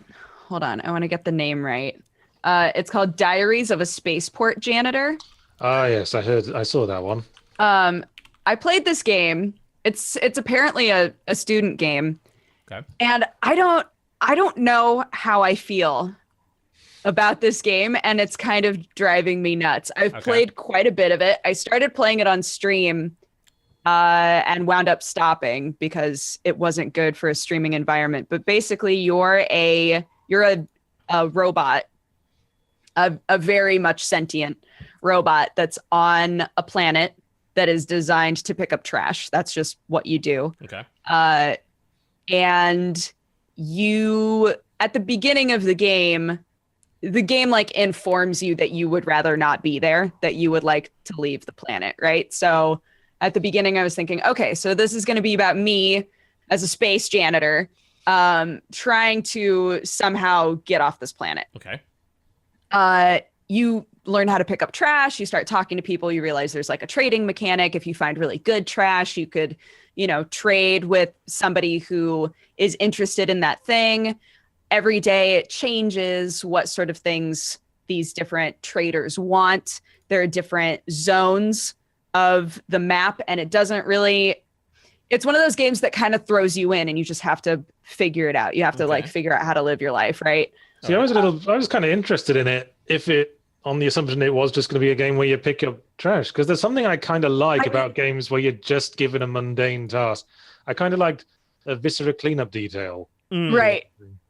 And in the past, I used to like playing Euro Truck Simulator, just because it's a simple, arduous task you can do to relax, listen to a podcast. Well, what's interesting about this game, and I think why I'm still so intrigued with it, even though I can't tell if I like it or not, is that you wind up being cursed. You have this skull that's following you around, and you realize, okay, so the game, my quest in this game is to become uncursed. Okay. But the longer that you play it, the game winds up more being about kind of this, I don't know, like you pick up trash. The more trash that you pick up and get rid of, you get money the next day. Okay. But the game is like, well, you have to eat. You're like, oh, right, I have to eat. You have to buy food. And then you're like, oh, now I don't have any money. And it winds up being kind of this strange cycle of like, I'm not progressing, right? You're just, you wake up every day, you pick up trash. I feel like you're spinning your wheels a bit. Yeah, you feel like you're spinning your wheels. And so that's why that's how I felt the entire time I was playing it on stream. I was like, I'm not progressing at all. We're not getting any closer to breaking this curse. And part of me is like, I kind of like just picking up trash. Like I'm okay with that. But at the same time, I'm at war with myself over, am I cool with just never breaking this curse and picking up trash for the entire time that I'm playing Almost this makes game, me right? think, is that maybe the point? Yeah, Yes. exactly. You made me think of Papers, Please from the description there. Where it's just going through the cycle and only barely keeping your head above water doing mundane things. Right. The challenge of the game is just trying to achieve something around all of that. And the way that you're cursed is that at the very beginning of the game, you go into this dungeon. You find like a little map, and it's like, oh, there's a dungeon in town. You should go in the dungeon. And you go in and you find the skull, and you wind up being cursed by it. And I restarted the game when I was off stream. I was like, okay, I'm just going to take my time. I'm going to restart this game. So I decided, okay, I'm going to get back in that dungeon as soon as I can and see what's in there, because before I was never able to like get back in the dungeon because I just had no money. So I was like, okay, I'm just going to save up a bunch of money and then I'm going to go back in the dungeon. If you go back in the dungeon, you're just a fucking janitor. You're immediately attacked and you are sent back out of the dungeon. Yeah. And I was like, fuck. So yeah. So I'm like really intrigued by this game. I can't say that I can't say for certain that I dislike it. And at the same time, I'm like, I don't know what the game is trying to tell me. I don't know what this game's about. I don't know what's happening in this game. So, well, that's a ringing endorsement. I don't know. Seriously. I mean, you've made me want to play it now. It's interesting. Yeah, and it's a student game, but there's a lot to it. There's a lot of interesting stuff inside of it. And I plan on playing more You're of it. Trying to so find I guess it. It's buried under a layer of repetitive, mundane gameplay loop. I don't know what it is. What? Can I ask Which you, sounds like, again, that it is deliberate. Yeah. You said it wasn't very streamable. Is it just because of the gameplay loop? Like, what was... Yes. Because for me, I got frustrated because with me and like a few thousand other people playing this game together, essentially, with no progression, it turned into a lot of people in chat being like, you need to be doing this, or you need to try this, or why are you doing that? And it became very frustrating for me because I was like, the lack of progression combined with people trying to tell me how to progress, but those things weren't working was frustrating. And I can't imagine it was very interesting to watch either. Yeah, exactly. And I was like, this isn't fun for you guys to watch. This isn't fun for me to play on stream, right? So I'm going to try this off stream. And I did have a lot more fun playing it off stream. But yeah, I feel like the game is literally about like inevitable dread and the cycle of being low on the totem pole in economies. I swear maybe to God. It is. Maybe that is what about. it is. I swear to God. You make all this money, right? And you walk by the wrong fucking guard and he's like, hey, you piece of junk. And he takes all your money. And you're like, what the fuck? Like, he just gets so pissed. Like, but I think I like it. I don't know. Maybe I hate it. I don't know. That's what a lot of Steam reviews are saying, that, you know, that it's a game about being an insignificant blip. Yeah. You know, and being stuck in a dead end job, which I'm not sure if I'd want to play a game about that. I'm intrigued that someone has gone down that route. Certainly, I'd have said the same thing about Papers, Please, if you just described it. I mean, you're totally right. It does not sound interesting on paper, but outside of that, it ends up being compelling. It's that whole video games have to be fun. It's like no. But video games must be compelling in some way. Yeah. Yeah. If you And it is manage to do compelling, that for with sure. otherwise mundane stuff going on, then more power to you, I think. Did you play much Stardew Valley? Me? She played the hell out of I it. played a ton of it. Yeah, I played it for like 60 hours in 1 week and haven't really touched it since. I mean, I sounds like got a good married, week's and then I worth was of work, like, yeah. I did it. I bagged the boy, and now I'm done. That was your end goal. But I've heard that he's like added stuff to that game constantly since Yeah. it's come out, and it makes me want to go back and like start over and see what's different. But I've always found farming simulator games very satisfying. For some reason. For some reason, I just have trouble stopping playing them because they're doing you get into the one more day sort of loop. Yeah. Oh, well, today the parsnips are up. Better make sure. Yeah. Put those in the box. You're like, oh, but I need to do this one thing, and when I come back, I'll forget that I needed to do that thing. So I should probably play for one more day. Right? That's one of the reasons why I'm so well. It's kind of similar. I'm really terrified to start Mystic Messenger. That's a new mobile dating sim that came out. That's by this company called Chariots that makes really, really good dating sims. They made this game called Mystic Messenger, and it's all like it's like a text message simulator game. Right.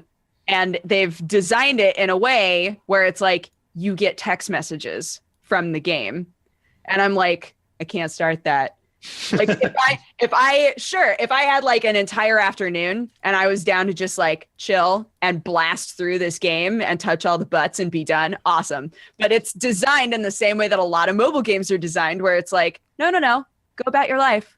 We'll remind you that we're here. Like I can't do that. I can't do that shit. That's what the Mr. Robot game is as well, isn't it? Where it's pretending to be a real thing, or you found someone's phone and you get messaged through an app. I found that idea intriguing. I'm not sure I'd play a lot of games that did that, but it would be nice if you were going about your day and happened to have your phone on you.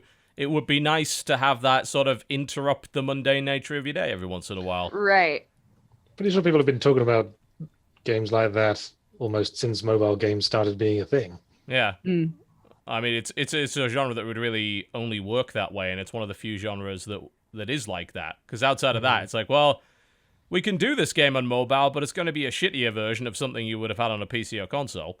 Yeah. You see a few games that use like chat windows as a storytelling mechanic, like Pony Island. Oh dear. Or Superhot. Superhot did that as well. It did, yes. Well, Superhot was a nice little, you're inside our world, or are you kind of notion. I love was both quite those nice. games. Yeah. I think both those games are a ton of fun. Yeah. I think the story in Superhot just kind of annoyed me after a while. I kind of liked the slow down shooting mechanic, and they keep calling you back and trying to do this whole we're messing with your computer thing, and I was like, just get me to the next combat scene, please. I don't want to press escape so you can go woogie woogie woogie at me. Well, thankfully, it only took a couple of hours to get through that, and then it was just like, go play the modes that don't have that, and just actually enjoy what the core of that game is.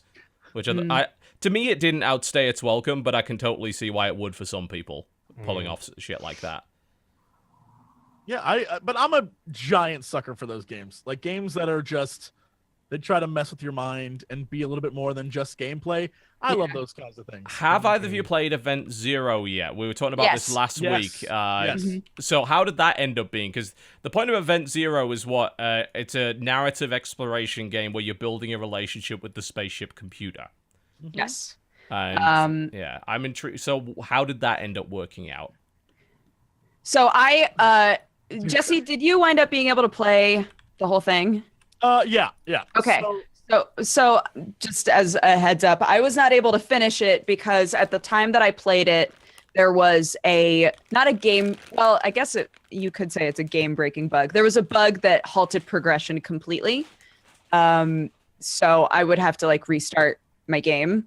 So I have not played the very end of this game, which kind of sucks, but I was really intrigued up to that point. So I'll say that. Jesse, go for it. I am going to try and find the exact description of what this game is, because I seem to recall it's saying or something insinuating that the AI in this game was like supposed to be really next level or something along those lines. I read an article along those lines. I can't remember who wrote it, but there was an article that claimed that this actually had like amazing AI or something. Yeah, I don't know that that's exactly true. Because there's a lot of times where you can be typing in exactly what you need to say, and maybe you just didn't include the right like a question mark. Question mark. Yeah. That's weird because like old school interactive fiction games generally had a really good parsing engine that would interpret that.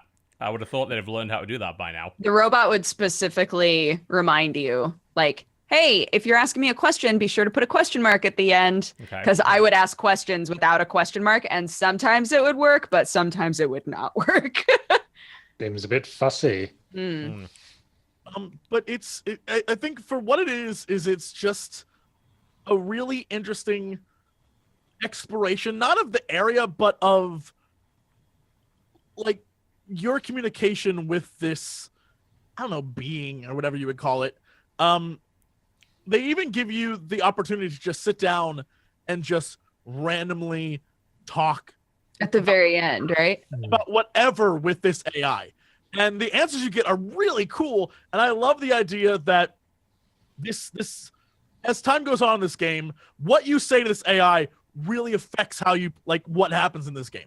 So like it takes things you say very literal. It's kind of like that like bad wish genie kind of deal, where if you're like, I wish that I live forever, and you end up like as an old man for the rest, like all of eternity, like an old skeleton man, like that kind of thing. Like Be careful what you wish for. What you wish for kind of deal, but it's in communication with this AI and what you're saying and how you're talking to it. I think that's really, really cool.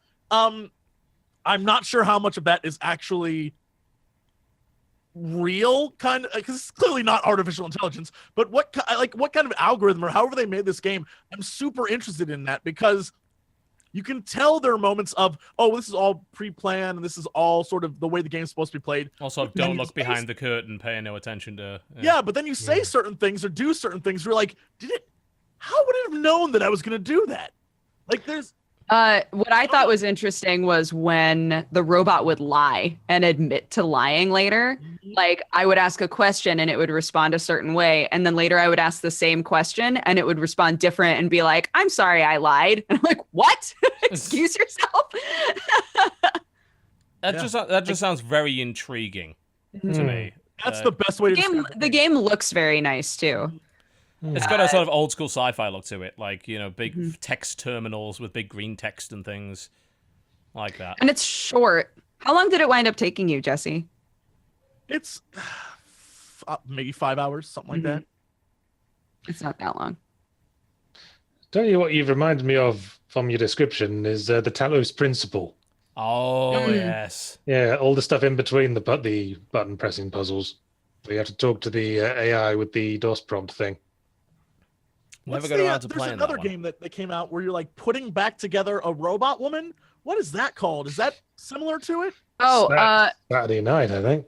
Oh my God. I played, oh shit. What is it? Cradle. Cradle, yes. Is that, Dodger, is that a similar, it seemed very similar, but I have not played that yet. Like when you're putting her back together, and I felt like there was going to be like you don't actually want to be putting this girl back together because she's probably super messed up. No, it's not like that at all. That Cradle never had a sense of like dread or unease ever. It was literally just like as you like do kind of little mini games and mini quests. Girlfriend Robot Simulator? Is that put this lady back together. No, but she just like tells you what happened in this world because you don't remember, and she doesn't know anything about herself either. So she's like trying to get like her memories back through computers and through like extra pieces and stuff like that. Huh. All right. I wish it was a little more weird. I guess weird games are my jam. I mean, yeah, it's you've been weird. playing a lot of alternate reality sort of stuff lately, and Man, I dig it. I think that stuff's so much fun. I like the idea of uncovering a story that isn't the main story of the game. Like, the reason why I loved Pony Island was that in the end, even after you beat it once and beat it twice, not until you legitimately hacked the game files did you discover the real ending. And I was like, it's unnecessary. It's probably too much. It's kind of stupid, but damn, do I love it. Like, I thought that I was like, oh, fuck, oh, no. So, yeah, I still to this day have a thumb drive around here somewhere that has Satan trapped on it. You ain't getting out of there, Satan. You ain't getting out. I think it's I didn't actually know that. I just played through it once. And then it said, don't play it again. So I thought, all right. Yes, I won't. yeah, the end of the game is like delete me. You have to delete the game. Please delete the game.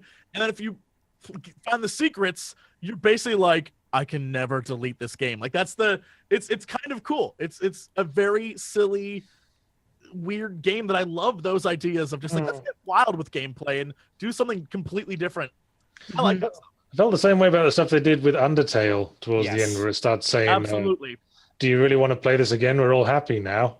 Oh yeah. Yeah, and I When didn't. it like force closes itself and things like that too. That freaked me the fuck out. I did what it said. It's like, yeah, we're all happy now. I'm like, okay. I refuse. It's like, oh, you've got to go do the other one. I'm like, no, this is, I can't do that. Because they're all happy now. I started the other run. I think I got as far as the papyrus fight, and I thought, no, Can't do it. no, I can't do Oh it. my Joel. God. None of these people deserve this. Anybody who never experienced the Sans fight. I enjoyed watching you get tortured by that for 8 straight hours. 8 Like, hours. I tried to beat him for 8 hours of my life. Wow.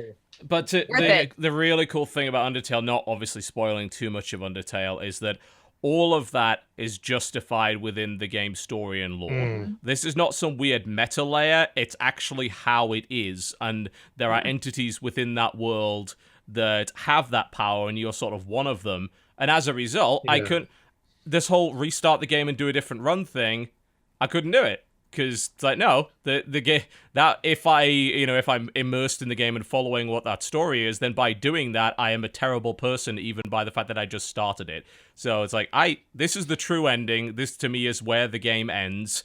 There is no other run, in my eyes, because that's what the game told me. So that's how it is. Totally. Who would start that over and then murder everybody? No, Who what would kind do of that? horrible person would do that? You'd have to be some kind of monster. You would have to be some kind of monster to Indeed. do See, that. I really like challenging games, so I'm almost tempted to try it just to try the Sans fight that I've heard so much Jesus. about. I walked. But Okay, don't- so I I was. don't want to do it to the nice people. Maybe if you did it on a different computer, technically, Ah, you see, but you get another Steam account, and you set it up there, then technically you haven't killed all the nice people. They're still there in their happy little world. This is an alternate reality. yes, but they'll still be dead in that reality. That's true. And in their reality, that's the only reality there is. That is true. Well, now we are getting existential. Indeed. Oh, shit. It's actually just a silly game about skeletons and dogs. It's great. Yes. What I was going to say though is that if you spend like 8+ hours on one boss fight and you're just doing it over and over and over again, and when you finally beat it, you can sit there and go, "Wow, what a well-designed fight." I think that's saying something, and that's how I felt about the I Sans not fight. hate the last 8 hours that you just Yeah, spent doing I don't. I still love the song that plays in that fight. I heard mean, it for that is 8 hours phenomenal, straight, yes. and I still love it. I thought that the design of that fight was incredible. Well, I'm glad I never have to do it isn't the again, really but- cool thing about the song in that fight is that it's not for you, it's for him, because he's the hero fighting the hero. ultimate immortal boss, and that was such a wonderful little subversion to me.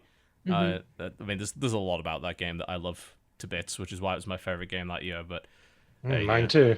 Yeah, everyone should give it a try. Please don't be put off by the excessive fan art and the fandom that's It's sprung cooled up down around that. quite a bit at this Yeah, point. and also, The but there fandom is has no cooled down quite a bit. wrong or right way to play it.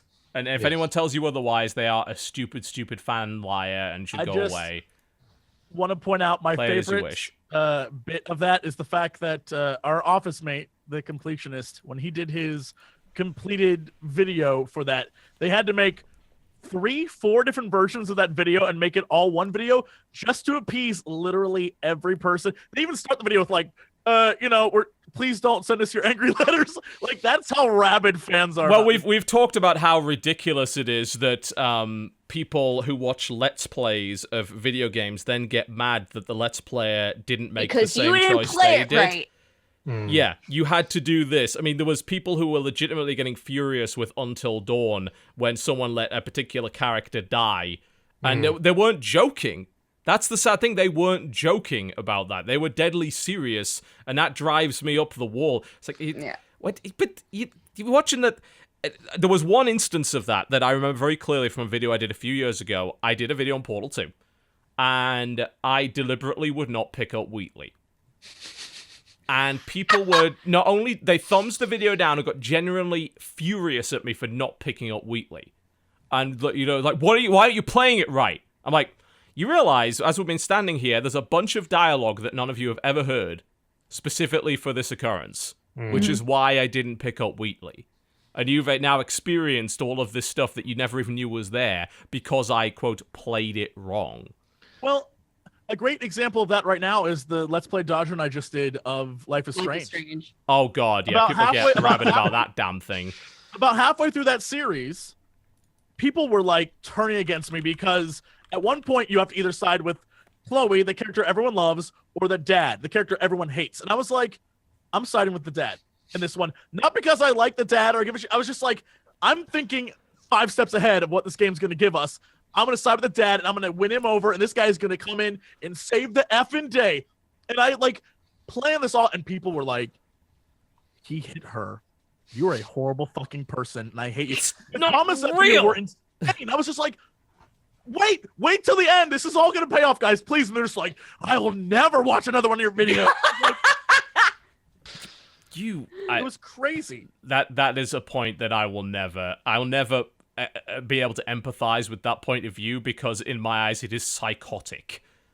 Yeah. It's funny the things people make attachments to. I mean, that's all like story examples. I did a Drown Out video of Binding of Isaac a while back, just for fun, like years after it came out.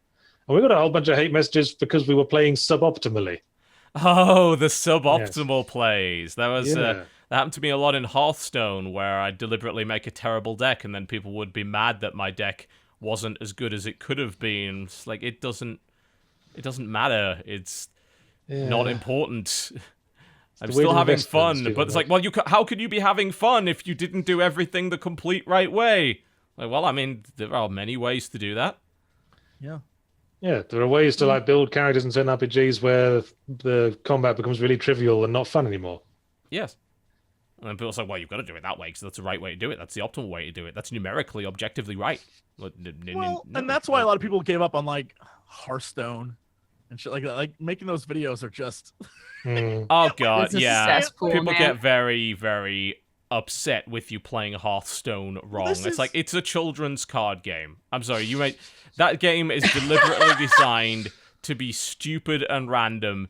To the point where there are $1 million tournaments where games are literally decided by what's basically a dice roll or a coin flip. And I'm just like, this game was obviously built from the start to be fun, silly, random, ha ha ha, look at this. It was designed as a game to spawn clips on YouTube of crazy shit happening. And then people started to think that it was an esport and that millions of dollars should be given out to people that play it. I think this goes back to it's a head scratcher. What Dodger was saying, like, I don't know, 20 minutes ago about how she likes challenging stuff. And Yahtzee was saying the same thing, too. I think all of us enjoy a game that's challenging. A game that actually you're just like, oh, my God, I've been at this for like 3 hours and I can't beat this. Yeah. But on YouTube or on Twitch, that is horrible content. Right? Yeah, so totally. Yeah. We steer clear of it. And so I'll play a game on normal mode rather than be like, I'm here for the story. Because I don't want to like lose my mind doing it on a hardcore mode, which normally it's like if I'm just playing a game, I want to experience like the game. Like let's get super, like crazy with this, and I won't do that. But pace is so important when it's content that people are going to watch.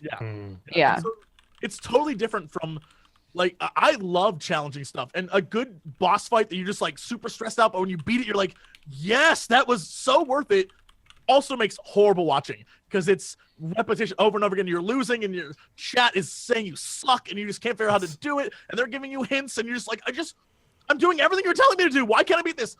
And then there's sometimes where they're better at a certain thing than you are. And so it's horrible content. And it's something that everyone on the like internet in our like genre of work deals with. And so it sucks, but that's, because people years ago forgot how to edit out shit.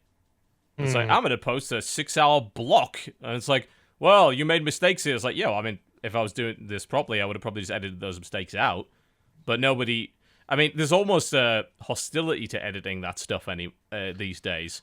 It's like, well, you're cheating. You know, you're not being honest with us. It's like, if I'm honest with you, you just yell at me because I made a mistake. Yeah. I mean, different audiences want different things. Some people, True. just want an authentic view that they can just have in the background and fall asleep to. True enough. That's just noise. Yep. And You are some people creating that and not something that people actually focus on, which is also fine. I mean, that's pretty much this podcast in a nutshell. Yeah, and some people want to see the game demonstrated. Mm-hmm. I mean, you can make a boring thing interesting if you got the right, attitude to the commentary over it. That's Yeah, absolutely okay. true, which is why more people, as Dodger was getting her ass kicked, more and more people started watching her as time went on. They wanted to be there when victory happened.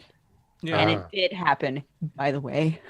I mean, welcome to 75% I of was fiction, victorious which is eventually. a character overcoming adversity is 75% of fiction. I mean, it's the same principle. It's satisfying to watch that. That's why challenge is good. Indeed, that it is, which is why I don't appreciate games that are just like, well, we don't actually have any challenge to overcome at all. There's no express or implied failure state. I was like, well, I mean, in that case, I might just watch it then. That doesn't seem like the strength of video games as a medium if you don't have any of that. I say as they have just announced Dear Esther Landmark Edition. As to what landmark it is, I have to wonder. What more can you add to that?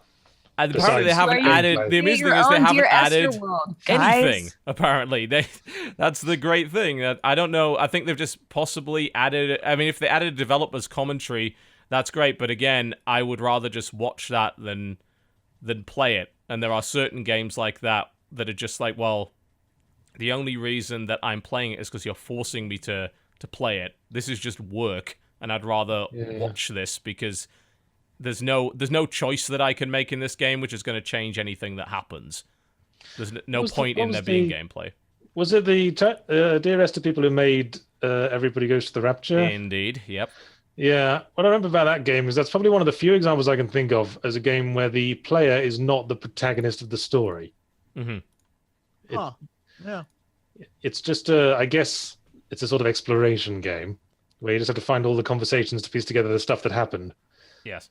But the weird thing is they don't really tell you what happened. You just experience all the relationships of these people with accents from all around the United Kingdom, getting each other pregnant and smacking each other about. Yeah. Mm. And then I suddenly, feel that most then of most of them disappear one day for no particular reason. I feel like that you could get the same experience by simply watching it, and I think if that's the case, then you have to wonder if a video game was the correct medium to choose for what you just did. And I say that as Dear Esther has just been adapted into a stage play, which I think proves my point quite nicely. That would be a very, very big stage and a very, very boring play. And yet it is happening. I think it'd be a better play than a game. I actually would go watch that compared to play the game. I would. I absolutely would, because it wouldn't involve any work, and my W finger wouldn't be sore by the end of 1.5 hours. I'll take that over most things.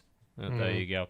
Let's go to a break, and when we come back, since there's not really any news, I guess we'll wrap up on what else we've been playing, and then we'll look at what wonderful things are appearing on Steam over the next week. No doubt of the quality of Badass Babes or worse. Who knows?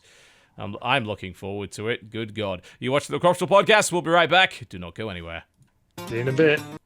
Ladies and gentlemen, welcome back to the Croshaw podcast for the final 35, 40 or so minutes of the show. There's really no good news this week, or any news worth discussing, so we're just going to finish off the games that we've been playing. I played a bunch of board games.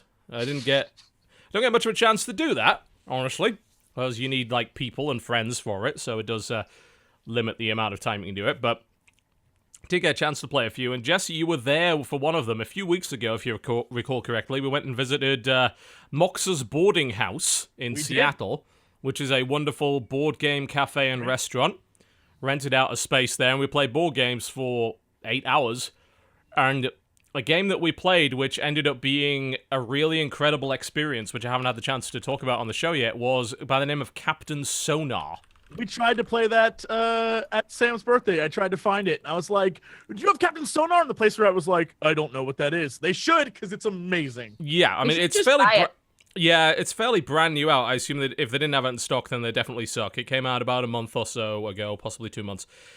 It was a really interesting experience, like, in terms of gaming that I've never had through anything else. It is imagine a very advanced version of Battleship, where you have 4 players on, and they make up a team. This is me imagining it. Indeed. I'm imagining it like Professor X. They're the crew, and then the other side of this big screen, on the other side of the table, there's another team of 4 people that make up the opposing crew of a submarine. You have a captain, a first officer, an engineering fellow, and a radio operator. And you have to work together to sink the other submarine. Of course, you have no fucking idea where it is, because you're both underwater. Now, the thing about this game is it's a board game played in real time. It's played as fast as your team can move and get everything done in the right way. So there's no turns. Everything is hectically going on all at once. The roles of the team dictate what you actually do. The captain orders the team around, says, hey, basically orders which direction the submarine goes in, north, south, east, or west. They have to call that out verbally so the other team's radio operator can hear it. The radio operator's job is to listen to the opposing captain and using what's basically a sheet of acetate, a transparent thing, over a map and a marker pen, try and figure out where the fuck the enemy submarine is relative to you. And they do so by listening to that, and also through clues that you can get by using a couple of different abilities, like sonar and a drone. For instance, if I launch a drone, I can say to the other team, are you in Sector 6? And they have to answer honestly. So that can help narrow things down. The sonar allows you to ask them where they are. They have to give you 2 pieces of information. Either which row they're in, which column they're in, or which sector they're in. One of those pieces of information has to be true, but the other one also has to be false. So there's a little bit of info that you get there. As you're moving around, your first officer is charging the systems of the submarine, such as torpedoes and mines and drones. Jesse was our first officer, did a phenomenal job of charging systems. And the engineer is trying not to have the submarine explode. Every time the submarine moves, and this is a pretty shitty submarine, I might add, that this can actually happen. That every time the submarine moves, a part of the submarine breaks. And it depends on which direction the submarine goes as to what part breaks. The engineer has to cross a bit off, and if every part of that particular part of the submarine breaks, you can't use that system. So what the engineer is trying to do is minimize the damage that's done, and also tell the captain, dude, we really cannot go west. If we go west right now, this is going to explode, and so on and so forth. And if things get too bad, your submarine has to surface in order to repair, which makes you vulnerable because you have to tell everyone where you are. And you've got to play this ridiculous little mini game where you all draw around a piece of the submarine on a sheet of acetate with marker, and if you go outside the lines, you have to start again. So it's a massively enemy team. hectic, crazy. Yeah, it's just an amazing experience because it was unbelievably tense and hectic co-op game where both teams are basically blundering in the dark trying to find the other one. And when they realize, or at least when they think they realize, getting a torpedo ready, so the other guy has to surface to repair his submarine, otherwise it'll explode. I was like, right, get him. We need to get there as fast as possible. We need to ready this. First officer, is this ready? Engineer, can I use this? No, it's fucked. Okay, we need to fix that. How do we fix this? Do this, do that. And the radio operator listening to the captain on the other side to try and figure out where they are. It's like, Captain, I think I know where they are, because I've looked at the map, and they clearly cannot have gone through this island, and kind of like Snake, you can't go through your own route and stuff like that. This game sounds like a clusterfuck. It's a complete I'm listening clusterfuck. to you describe it. It sounds like it would not be as fun. No, that's why it's fun. That's why it's fun, because it is an utter clusterfuck. Everybody is panicking all the time. And when you get it right, it's so satisfying. Sounds like Space Team, but with rules. Exactly. Space Team is a great comparison. For those who don't know, Space Team is a cooperative game, and you actually have a CD where the CD times the game out in real time, and shit happens, and you play Space Team. You said Space Team, right? Yeah, Space Team and Space Alert. I'm getting them confused. Space Team is a really cool mobile game where shit breaks all the time, and you basically have to yell to the other people, manipulate the gargle wanger, or redirect power to the thingy. Every player's got a sheet of buttons, and every player's getting instructions coming on the top of their device, but the instructions do not necessarily apply to them. Yes, So they have apply to to- somebody else. Yeah, Yeah, they have so to shout them out.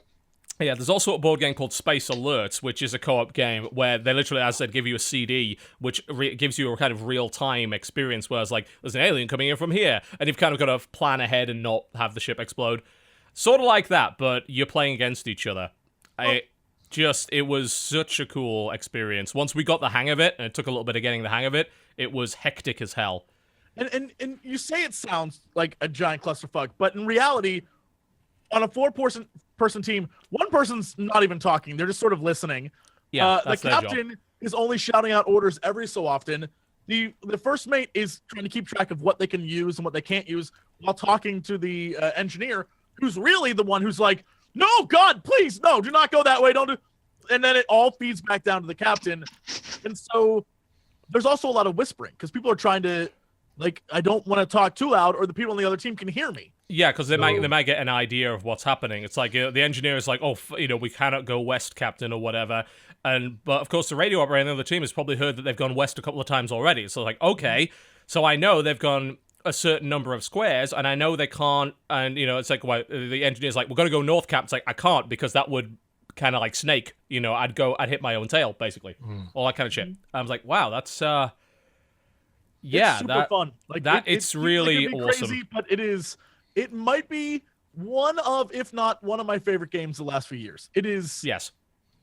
phenomenally fun. It like the hour or so that we played went by like that. Mm-hmm. It was crazy. It was a blast. I want to play that again and again and again. It was so cool. And it was a really great example of, the fact that board games have advanced so much in the past 10 years. Yeah, there seems to be a really competitive market all of a sudden. There's been a massive resurgence over the last few years. I think Kickstarter was a big part of that. I think so. Yeah, it allowed for a bunch of really high-quality games to be developed by people who otherwise wouldn't have had the funds to put in for that. There was a recent announcement that League of Legends now has a board game. Called Mechs vs. Minions. Actually looks incredible. Like, the quality of the miniatures and everything that's in the box looks great. It's got a really awesome idea. It's a co-op kind of programming game, which, looks like it could be really, really fun. And then, of course, a bunch of the people that like League of Legends are like, board games in 2016? Or $70? That's... It's like, no, actually, that $70 is quite cheap for a premium board game compared to some of the other ones. And also, we're actually at the peak of board game popularity right now. They're more popular than they ever have been. I think a lot of it comes down to, well, one, there's a lot of very, very good ones coming out, and board game design has eclipsed Monopoly a very, very long time ago. Yes. Monopoly is a shit game. It was designed to be a shit game. Mechanically, it is a terrible game. Thematically, it's a terrible game. There's a lot of stuff you can get now, which is a hell of a lot better. But also, I think we're getting older, and we still want to play games. We still want to either be competitive or cooperative. We just don't want to do it with, like, angry, screaming 10-year-olds on the internet that are insulting our mother. We'd quite like to do it with a group of people that we trust and, that we know and that we can have a fun time with. And board games are ideal for that. It's a subtly different social engagement board games, because even if you're playing, like, a local multiplayer, you're side by side watching a screen. Mm-hmm. Whereas in a board game, you're all sitting around in a circle facing each other. Exactly. You're focused on the other people. And often a lot of games exploit that. Social deduction games these days, like Secret Hitler, Resistance, Werewolf, and things like that. I have played Resistance, yeah. You'll have to try Secret Hitler, because in my opinion, Secret Hitler is, like, I don't know if I could say objectively better, but I think it is a great advancement on that, to the point where Resistance, I think, is kind of obsolete as a result of that game existing. It's been a while since I played board games. I used to play regularly with a friend of mine, but he tended to be really competitive, Yeah, that's always an issue. That there are some games that are perfect for that, like 1-versus-1 card games and things like that, but a lot of games you've got to be able to be a little bit loose with the rules, be a bit patient with someone who's not playing optimally. I mean, there's another issue. If you find a group where someone insists, like, no, that was totally wrong. Jesse, you remember this, at Dragon Con last year. Remember when we were sitting down in the board game room, we were playing Dominion together? And this one guy came past us and started telling us what to do. And we're like, I remember that. Who are you? And I did a thing that was apparently suboptimal. It's like, oh, you don't want to do that. That's not the optimal way to do it. And I was just like, oh, okay. And then just did it anyway. Just like, you're not part of the group, and yet you felt the need to backseat game my board game. You know, okay, we get it. There's an optimal way to play Dominion. There are optimal strategies, but I don't care. Like that. I almost like playing board games with a group of people that are all bad at board games, because then that doesn't matter. Yeah, the bloke I played with was really interested in the rules of the games and like the mathematics involved. So we used to play a bit of Arkham Horror together. Oh, well, there's a game where the rules, that has a library of rules. That's a very complicated game. Heavy game. But I was sort of in it for the story stuff because I like strategy and things. Absolutely. And when I played with him, I had to make it a house rule that we'd have to read out the flavor text on the cards. Because he'd just pick up a card and go, roll 2 dice, and if you get 6, you lose 2 sanity. Yes. And I was like, okay, why? Yeah, exactly why. You know, there was a game that we tried to play at this thing, but we had to abort because unfortunately we didn't quite get the rules, and people started to get frustrated with it. It was Dead of Winter. That has some serious theme to it. It has what are called crossroads cards that happen every turn, and they describe an event, and you are encouraged. You have to read it out to the person next to you who it affects. And you could easily skip that, but it would completely skip the context of what is basically you're in a colony in the dead of winter trying to fend off zombies.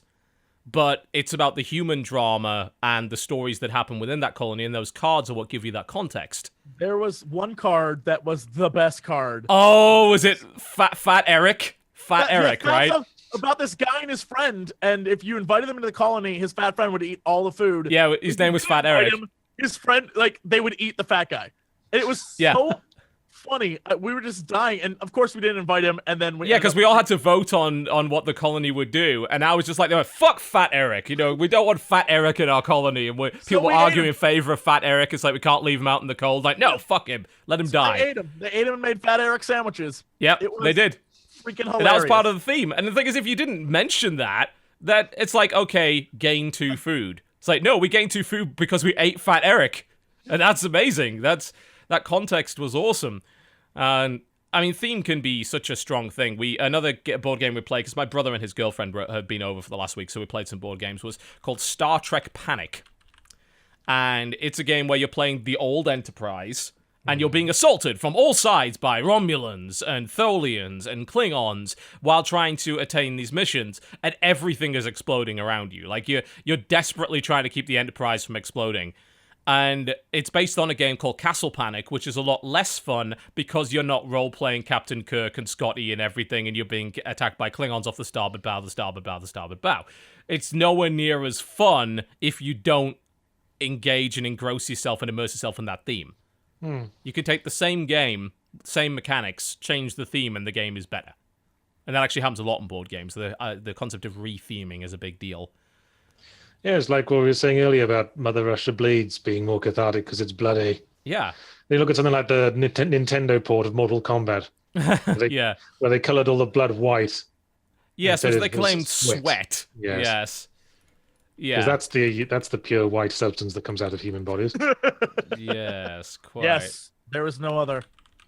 That game was fun because that's a good example of, again, you should play optimally to win, but we had fun in losing. Because everything went to shit.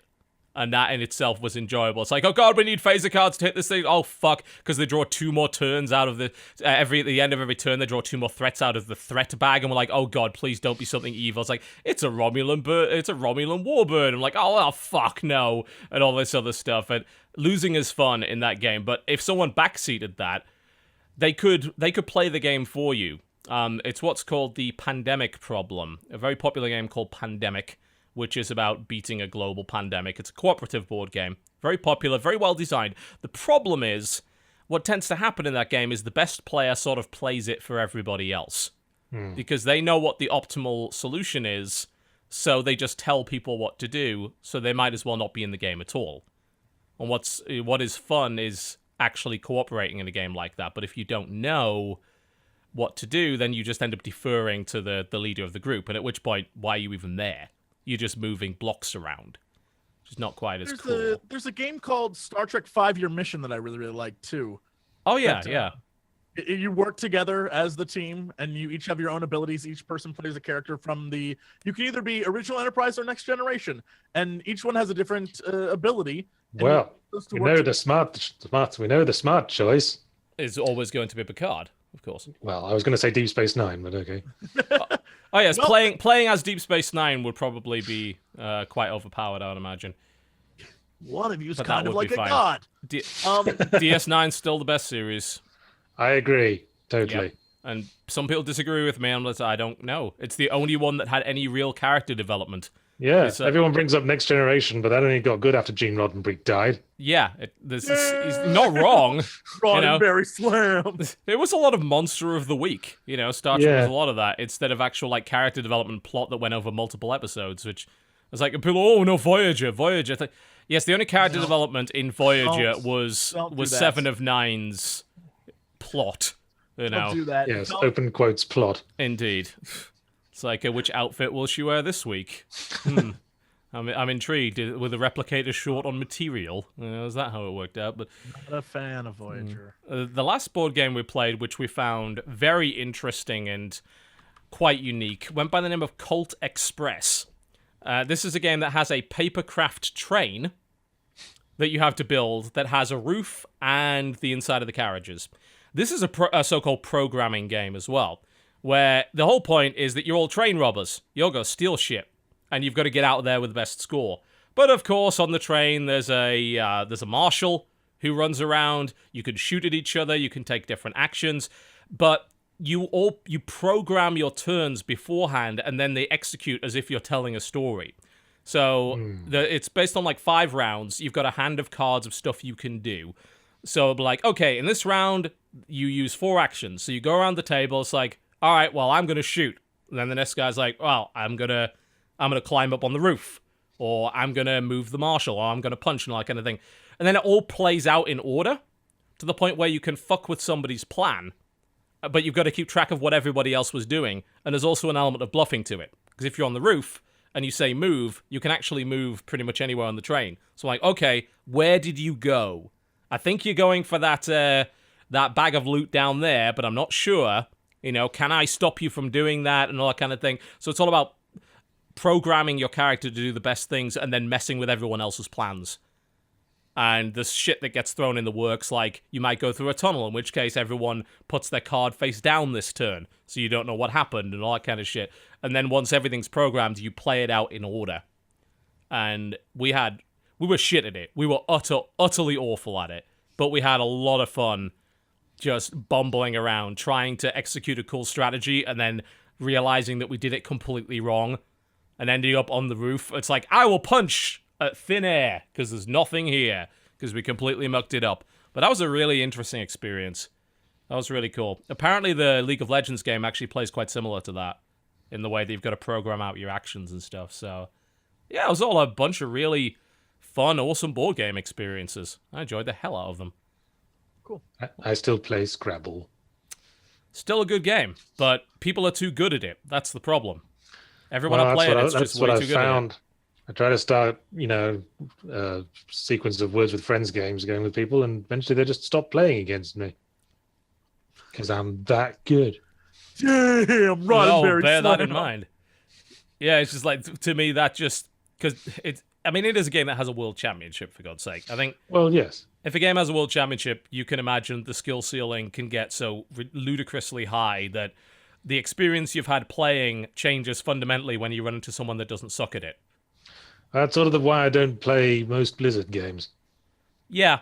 It's why I think a lot of people don't play RTS anymore either. Like, people fondly remember Command & Conquer. It's like, oh yeah, well back then, we just built a base and we go and we build a big army and killed stuff. Now it's all about rushing and build orders and 300 actions per minute. And it's like, well, actually, in reality, it was always that. It's just back then we were all shit at it.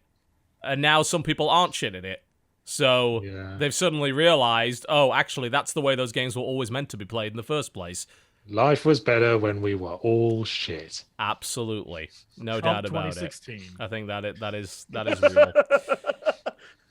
Yeah, that's pretty much about all I've played this week. A couple of other things, but I don't really want to cover them right now. So we might as well move on to the wonderful, wonderful releases that are coming on Steam over the next week. What a cornucopia of wonderful things that are coming our way to anticipate and look forward to. I can't wait. get released. Oh with- dear. All right, what do we got? Today, September 20th, we have Indeed. ballistic tanks. I mean, something called ballistic tanks sounds like Yeah, it's a bit could be- redundant, isn't it? Yeah. According to this, it's the best tank game you've played since the 80s. I fundamentally disagree, but it certainly looks like it came out in the 80s. Don't even know I'll what give that it means. that. The best tank game we played since the 80s? Well, I mean, what tank games how- have you played in the last 36 years? Scorched tanks. That's the only one that comes to mind, really. World of Tanks. Oh yeah, That was a I like game. that. Battlezone. I'm pretty sure Battlezone was way better than this thing. But yeah, it's a top-down kind of multiplayer, simple tank game with power-ups and stuff. I mean, it doesn't look awful, but I anticipate that it's probably not the best tank game I've played since the 80s. Oh well. Next is Turbo Pug 3D, the 3D version of the popular side-scrolling game Turbo Pug. Well, That thank God tells for you- that. Tells you Oh, everything and- you need to know, really, doesn't it? And It just actually looks fantastic. just to make matters even better, it's got a voxel style of aesthetic because we needed one more of those. We did. It's procedurally generated. Oh, of course it is. Yes. He's wearing a sombrero at one point. He's Lovely. so cute. Is this not a mobile game that got lost? A lot of these games probably are, let's be honest. Next. Next is the Mr. President prologue episode. What the fuck? The icon for this looks awful. It's a Oh my really god! bad Yeah. MS Paint head being shot. This country needs a hero. This country needs a Mr. in lowercase president. Does it? All one word too. Mr. What? President is all one word. Well, you know a game's going to be great when the feature set includes the list of controls. Bloody hell. No. Kick asses with a golden 50 caliber. Please pistol. no. Next. The next game is NBA 2K17. I think we know what that is. That's the basketball, isn't it? And then we have Zenith, which actually looks pretty good. It does. It's an action RPG story game. It says, quote, "You won't need to piece the story together by yourself like it's a Swedish chair, we promise." Okay. Funny, a lot of these adventure Take games that, seem to sweet. talk about linear plot like they're the first people to think of it. Yeah, no. Oh, find tons of parody and pop culture references. Oh, thank God. We haven't had enough games Oh, to do that. wow. Great. That doesn't Sold. date the game horribly. Yeah. The All right. the next one is called I Know a Tale. Do you? What is that tale exactly? That is a horrifying image. What the That- fuck? This game is 79 cents. Do not open the collector's safe, it said. It's a hidden object game from mobile, by the looks of it, with a very creepy looking girl who's just very Yeah. angry by the looks of it. Ugh, all right. Sure, next. Next is Seraph, which is a acrobatic shooter. Oh, So yes, it looks pretty good, actually. Yeah, that looked alright. It's on the popular new releases list anyway. Yeah, take the role of an angel who's mastered the art of gun fu. I'm not sure an angel would need that, but this actually does not look too bad. I'm looking at the little GIF they have showing Yeah. the gameplay, and that actually looks like a pretty solid side-scroller. Yeah. Looks, All right. Okay, got I a might nice try that one. taste to it. Yeah, I'll give it a go. Sure, why not? Next. Next one is called Dimensional Intersection. Dimensional Intersection, an interactive musical visualizer for virtual reality. So it's essentially an acid trip simulator by the looks of it. Right. Yeah, okay, not a game. Next. Next is called Wheels of Aurelia, a narrative road trip game set in the Narrative. Italian 70s. People keep remaking Passenger. They keep remaking it. That's an We in came joke up with that the I best didn't- game. I didn't want to remember that in joke, but now you've brought it back up to my mind. I don't want to anymore. What is this best game, though, game. exactly? It says narrative. It's an interactive fiction game in the shape of an isometric racer With with a focus on replayability. replayability. Yeah. It kind of looks like what they were doing with Oxenfree, kind of about the conversations affecting the course of the game. I don't know that this is that though. It reminds me more of a less weird and silly version of that game Glitch Hikers that was you just driving in a sort of polygon world and picking people up and talking to them. I don't know if there's any actual gameplay in it. I mean, whenever they say... It's weird that people call things interactive fiction, because that used to have a definition. That was text-based adventures. But that's no longer true, apparently. Right. Well, So- there seems to be text dialogue choosing. Yeah, there's dialogue choices in it, so it just seems to be like I mean, I like the idea that each playthrough's 15 minutes and you can have like 16 different endings. That might actually make it tolerable. Those games have a tendency to drag on a little bit. I might give it a try. $9.99 for 15-minute gameplay. Well, I mean, you get to play it like 16 times, apparently. Well, 16 times 15. I'm who not very cares? good at maths. 4 hours, right? Yeah, 4 hours, $10. Yeah. We'll see. Next. Assuming that you want to do all 16. What's next? Next game is called Battle Right. I've been playing this for the last couple of hours. I fucking love it. You'd hate it, Yahtzee. It's full-on multiplayer PvP arena, competitive, high skill ceiling. Yeah, I already hate it from Yeah, how I you're was gonna describing it. say, it was based on a game called Bloodline Champions that came out a couple of years ago. Apparently, they lost the rights to that, and they sort of had to remake a new version. But this version is even better. The last couple of hours I played of it was awesome. Reminds me of World of Warcraft Arena PvP, but better. Sort of top-down, all skill, work as a team to kill the other dudes in a set of rounds. It's got a really nice set of characters, great art style. So far, I'm enjoying the shit out of it. So, yeah, there's that. Cool. Next. Next is called Oriental Empires. Kind of interested in this. It's a turn-based 4X strategy game based in ancient China, apparently. So, I mean, it gives me a little bit of a Total War vibe, by the looks of it. Yeah. I don't know if it's any good. It is early access, so I might hold on until it's done. Oh, the unit tiles are made to look like mahjong pieces. How Yeah, I clever. like that. That's a nice little bit of UI design, that. But otherwise, it definitely looks a lot like, even with the advisor in the top left corner, it's very Total War. Yeah. Not that that's necessarily a bad thing, because there is no Total War China. But, yeah. All right. Next one looks interesting. Oh, It's called this. The Bunker. I'm so psyched for this game. You have not a clue. It's an FMV game, isn't it? Hell yeah. it Kinda. is. But actually, the quality of the screenshots and the actual filming looks genuinely good. Yeah. It has not like main actors, but as many actors who have been on a lot of TV shows and movies that are in this thing, but like as side characters. But that's still cool. That it's like we're Oh gonna get yeah, real. they have someone from The Hobbit, someone from Penny Dreadful. There was apparently someone from Star Wars and Game of Thrones, although I imagine they're fairly minor characters. It's all live action. It's supposed to have a complex plot and a neo-retro soundtrack. What the fuck is neo-retro? Old, but also new. Apparently. I imagine the soundtrack to Stranger Things. Yeah, I mean, if it is, then that's good. But yeah, surprisingly, doesn't look too bad. I mean, we have seen a small revival of FMV games as of late. Yeah, I was wondering if strangely we were due for that, because it's been about 20 years since they were Yeah. a thing. Well, we got the old was it Tex Murphy? We got the new Yeah. Tex Murphy, and Murphy. that wasn't horrible. Tesla effect. Tesla effect, yes. It wasn't Yes. horrible. It had its moments.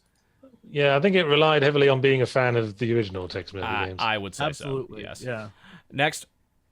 Next is called Thrills and Chills. Apparently, it just seems to be a roller coaster simulator for VR. Like, I don't think it's an actual game; it's just an experience. Right. Next. Next is A Dead World's Dream. Well, this is free, whatever it is. Oh god. Oh, it looks a bit pixely. It's a retro-inspired 2D puzzle platformer. Yeah, because we don't have 10 of those every week. Yeah, that does not look attractive at all. Good lord, the background, foreground clash and contrast. Ugh, no. Free, I probably wouldn't use my time on it though. Doesn't look great. Next, Next is Toy Odyssey. Toy Odyssey: The Lost and Found. It's an action Oh, adventure that's all platformer. one name. Yeah, in a randomly procedurally generated house. Although I do like the theme because you are a toy and all the backgrounds are like a bedroom, the kitchen, and all that kind of thing. Looks a bit 20xdxy. Yeah, it Yeah, does. it could be cool. Yeah, it might be. Yeah. Next, Could Next be a is lot of 6 things. Feet Under. 6 Feet Under. It's a free-to-play game. Find yourself underground. Oh, it's a Halloween party minigame collection for VR, is what it is. Alrighty. Huh. Next Yeah. one is called Gear Guns. Gear Guns Tank Well. Offensive, yeah. It's, I wonder if it's the best tank game we've played since the 80s. It's possible. I was literally just about to say that. Indeed. It looks like a less exciting version of Earth Defense Force, actually. Hmm. There's not enough bugs and singing and chanting Ooh, involved I'm in seeing some cleavage there. it. Oh, really? Yo. Didn't notice that. Needed. That was Needed in my nestled away tank. somewhere. Yeah. Next. The next game is called Pong It VR, and it's got negative reviews, but there's only there's only one. There's only though. one review. Yeah, play a Yeah. game of ping pong with your friends in virtual reality. There's already like 4 games that let you do that. Next, Diorama Battle of Ninja. that's quite the title. What is this game? A ninja survival game where you wage combat in an expansive diorama landscape. Defeat odds of enemies using shuriken throwing stars. Play with others online. Twin stick shooter, possibly. guess. Yeah, seems to be. One of the features is restore life with sushi. Lovely. Okay. As in what? That's great. The next game is called Signal. It is a remake and it is a remake and expansion of an earlier game, actually called Signal, like the word Signal. Okay. It's a puzzle game by the looks of it, isn't it? Yeah. Yeah, all right. Next is Serious Sam VR: The Last Hope. Yeah, this is a sort of stand on a platform and shoot a bunch of things in VR game, which Surely Serious Sam's already okay for VR. I think have you would thought. maybe get very ill playing Serious Sam with how fast it is. Well, you say that, but I find the only factor that affects whether I get ill in VR is whether or not the game takes control of camera all the time. Yeah, I had a lot of fun. I had a lot of fun playing. Reckless disregard for gravity in VR. Yeah, Yeah, I didn't seem to get sick very fast playing that. some people do, some people don't. I have a big problem with it, but a lot of other people actually like, no, I'm totally fine with playing regular games in VR. But yeah, this one is stand on a platform and shoot things, basically. Right. Next. The next game is called Kings Under the Hill. Are you mole people? Is that what this game is? You're mole people? It's a side-scrolling real-time strategy, with fully customizable units, destructively procedurally generated maps, of course. I don't know what you are. They look kind of like mole people. It's almost like a side-scrolling dungeon keeper. Yeah. It's I wish the aesthetic was a little stronger. Looks a little it's very brown. Yeah, it looks a bit Windows 3.1 to me. It does, doesn't it, actually? Very Chip's challenge in a way, but I mean it's a cool idea. It's just a shame it doesn't seem to be presented very well. Oh well, never mind. The fuck is this? Richie's Plank Experience? Yes, Richie's Plank Experience. Are you afraid of heights? Take an elevator to a plank that sits 160 meters high over the ground and walk on it in VR. Another VR experience. There's a shitload of those coming out lately, it would seem. All right, never mind. Next. Next is Twin Force. It's an early access retro style bullet hell, it looks like. Yeah, it's Gallagher, but they claim it's optimized for VR and 3D displays. I don't see how that's true when it's a fucking 2D game. But that seems like bullshit. All right, next. Next is called Cossacks. Cossacks 3, yeah. It's Cossacks a remake 3? of an RTS called Cossacks. It's actually, I played a little bit of it earlier, and it looked really promising. It's an RTS based in the sort of Cossack era of the 1800s, with, like, economic management and building a big army of people with muskets and shit and horses. I'm actually going to play a lot of that this week, I think, because it looks really great. Next is called In Fear I Trust. According to this, First-person horror game. Indeed. They claim it's critically acclaimed, which would be impressive considering it's not out yet. And I don't think a single person has actually reviewed it. Oh god, it's by the people who made Chaos Domain, which was a fucking terrible side-scrolling action game where it's like, what if Egypt was the future? It's like, shit. well, I mean, that's a cool idea, but your game is really boring, so no. Never mind. Yeah. Next. On September 21st, we have Strike Force Arctic Storm. Claims to be a small first-person shooter in the style of classic Delta Force games. As to whether or not that's actually true, I don't know. Hopefully it All the is. screenshots are of no one to shoot. It's Yeah. no one to shoot. It's all snow. Big empty space shooter. Reminds me of Project IGI from back in the day. Oh god, yeah, I remember that. Yeah, that was it's like, oh, huge levels. It's like, yeah, there's nothing in them. That's the problem. Yeah. All right, next. Next is Cloud Base Prime. Where you're like a robot moving terrain around. You're a robot on a gas mining platform. You have to move terrain to clear paths, defeat enemies, and launch yourself skywards. Looks A bit decent Grohomey. Monday, it claims. Yeah. Yeah, it actually does a little bit, doesn't it? Yeah, early access. Next. Next is Pankapu. Yo, this game looks real cool. Like, I don't know how it plays. It's just a platform, but it looks great. The aesthetic looks great. Yeah, Yeah. it really does. You're a tiny warrior chosen by the god of dreams to rid the dream world of the nightmare invasion, apparently. I love that. That art style is gorgeous. Yeah. Like the look of that. Cool. Next is called Mad Robot X. It's an old school shoot 'em up. It aesthetically looks horrendous. Mad. Oh. Yep, that doesn't look particularly inspiring. Next. Agenda. A strategy simulation game where you control a worldwide independent agency with a set goal of world domination. This looks like it's right up my alley. You can apparently plan and execute operations, gain influence and power, assassinate people, aid rebellions to try and take over the world. Basically, kind of it's an Illuminati simulator. That's cool. Yeah, I'll be up for that. Hopefully it's good. That seems like it's right up my Does that alley. exist, Illuminati Simulator? Because I'd love that game. I imagine it would be full of memes if it did. Probably. I don't know what you mean. A terrible thing. Next. Next game is called Grave Run. It's like a twin stick shooter to me. Yeah, Yeah, sort of side twin-stick shooter scrolling. with Almost tiny reminds me a little bit of zombies. cannon fodder, but apparently there's no tactical element to it, so that's a shame. I like a new cannon fodder. That would be nice. It's a great game. Love that. The next game is called Candy Kingdom. It's a wonderful VR candy shooting game for all ages. Is it match 3 by any chance? It's not. You have to Oh, shoot. I'm You have to surprised. shoot sweets. Apparently. Oh. Welcome Yeah. to the Candy Kingdom. I am the King Candy, isn't it? Yeah. Oh, how exciting! That movie was awesome. Love it. All right, September the 22nd. Sorcery Part 4. Yeah. Well, it's got an exclamation mark, so Sorcery. sorcery. Yeah, Sorcery. Part Steve 4. Jackson Sorcery, one of the more well-known choose-your-own-adventure fighting fantasy books, has been I remember adapted very successfully. Probably one of the best adaptations of choose-your-own-adventure that's been done. It's on mobile. They've done 3 parts of it already. This is the 4th. It's actually really, really good. Very well Awesome. adapted. Next up is Thundergun, Revenge of the Mutants. And it's got a really terrible frame rate in its Oh own god, trailer. yeah, it does. The trailer's like, wow, this is running at about 5 FPS. I mean, you have a gun that shoots thunder, and you blow up mutants with it, and it looks like it was developed in 1987, but it looks like it's also running like Crysis would on a console. So no, this doesn't look particularly promising. The next one is called Guns and Boxes. Guns Top-down, and like Boxes. arena-style shooter. Yeah, multiplayer, it's sort of multiplayer. 4-player, shoot each other with hot dog launchers. Hurdy-durdy-dur, that's wacky and hilarious. All right, sure. Next up is called Virginia. Yo, I dig this game. This What's it all looks about? cool.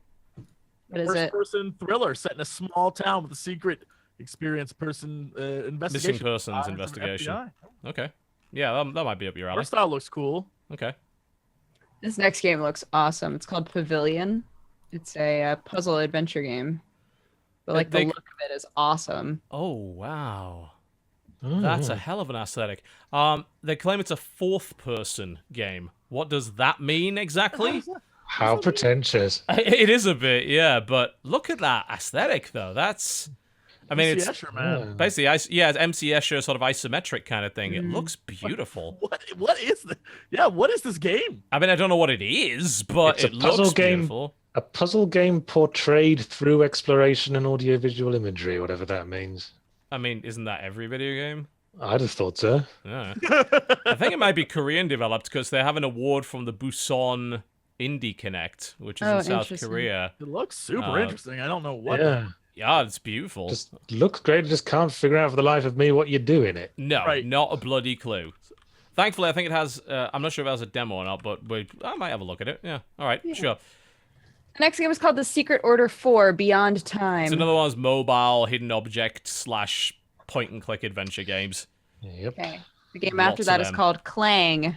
With a K. With a K. Is this the one I think it was? It's a rhythm game. It's not the game I thought it was at all. Yeah, because there was a game called Clang which had an actual sword, the physical sword that got cancelled, didn't it? But this is claiming it's an innovative take on rhythm games that pushes the genre beyond pressing buttons. I mean, I wonder Okay. what it does then. It looks cool. Hmm. I like the look of it. All right. I don't know the how next- it plays though, but hey, let's go. Yeah. Sure. The next one is called The Uncertain, Episode 1. I mean, that sounds like another one of those hidden object games, doesn't it? No, But it's this not is actually. interesting. Ooh. Story-driven adventure game with robot in it. Solve diverse puzzles, make fateful decisions. Aesthetically, it looks pretty damn gorgeous. Yeah. All right. Yeah. Worth a look. Okay, sure. Why not? Is that full 3D or pre-rendered? That's a good question. I think it looks like it's in the Unreal 4 engine, so I think it's actually full 3D. Oh well, that looks quite neat. All right. Oh, that's totaled again. The next isn't game it? is totaled. Yeah, that game delayed we from saw last week. time. Okay, So yeah, let's skip it. Yep. Game after that is Red Comrades 2 for the Great Justice. Yes, apparently the most famous and awarded Russian adventure game of all time. I'm not sure how much that's saying, but okay. Yeah, that's a pretty qualified statement, isn't it? Indeed, yes. Next. Next is Spectrum. Spectrum, platformer set in an abstract world of shapes. Yes, we've had quite a few of those. Next. Barrow Hill, Curse of the Ancient Circle. That's a and also game, isn't it? Barrow Hill, Yes. The Dark Path. Yep, they're both sort of adventure games, pre-rendered adventure games by the looks of it. Yeah. After that is Deep Below. It's a free game. Experience the tireless journey of a lone survivor caught deep underground trying to reach the surface through a mysterious gauntlet that allows the impossible to be possible. That doesn't tell me anything. Oh shit. All right, sure. Why not? September 23rd, Heroes of the Monkey Tavern. That's actually, it's an old school dungeon crawler, one of those first person dungeon crawlers. Looks like a lower rent version of what was that? Grimrock? Yes. Legend of Grimrock, yeah. Yeah, looks like that. Odd name for it, but hey. Yeah. After that is Requiescence. It looks like a visual novel, dating sim, magic game. Very pretty boy anime, yes. After that is Heart's Medicine, Time to Heal. Oh shit. The start of the video is just a woman kind of dead on the side of the road. Oh, yeah.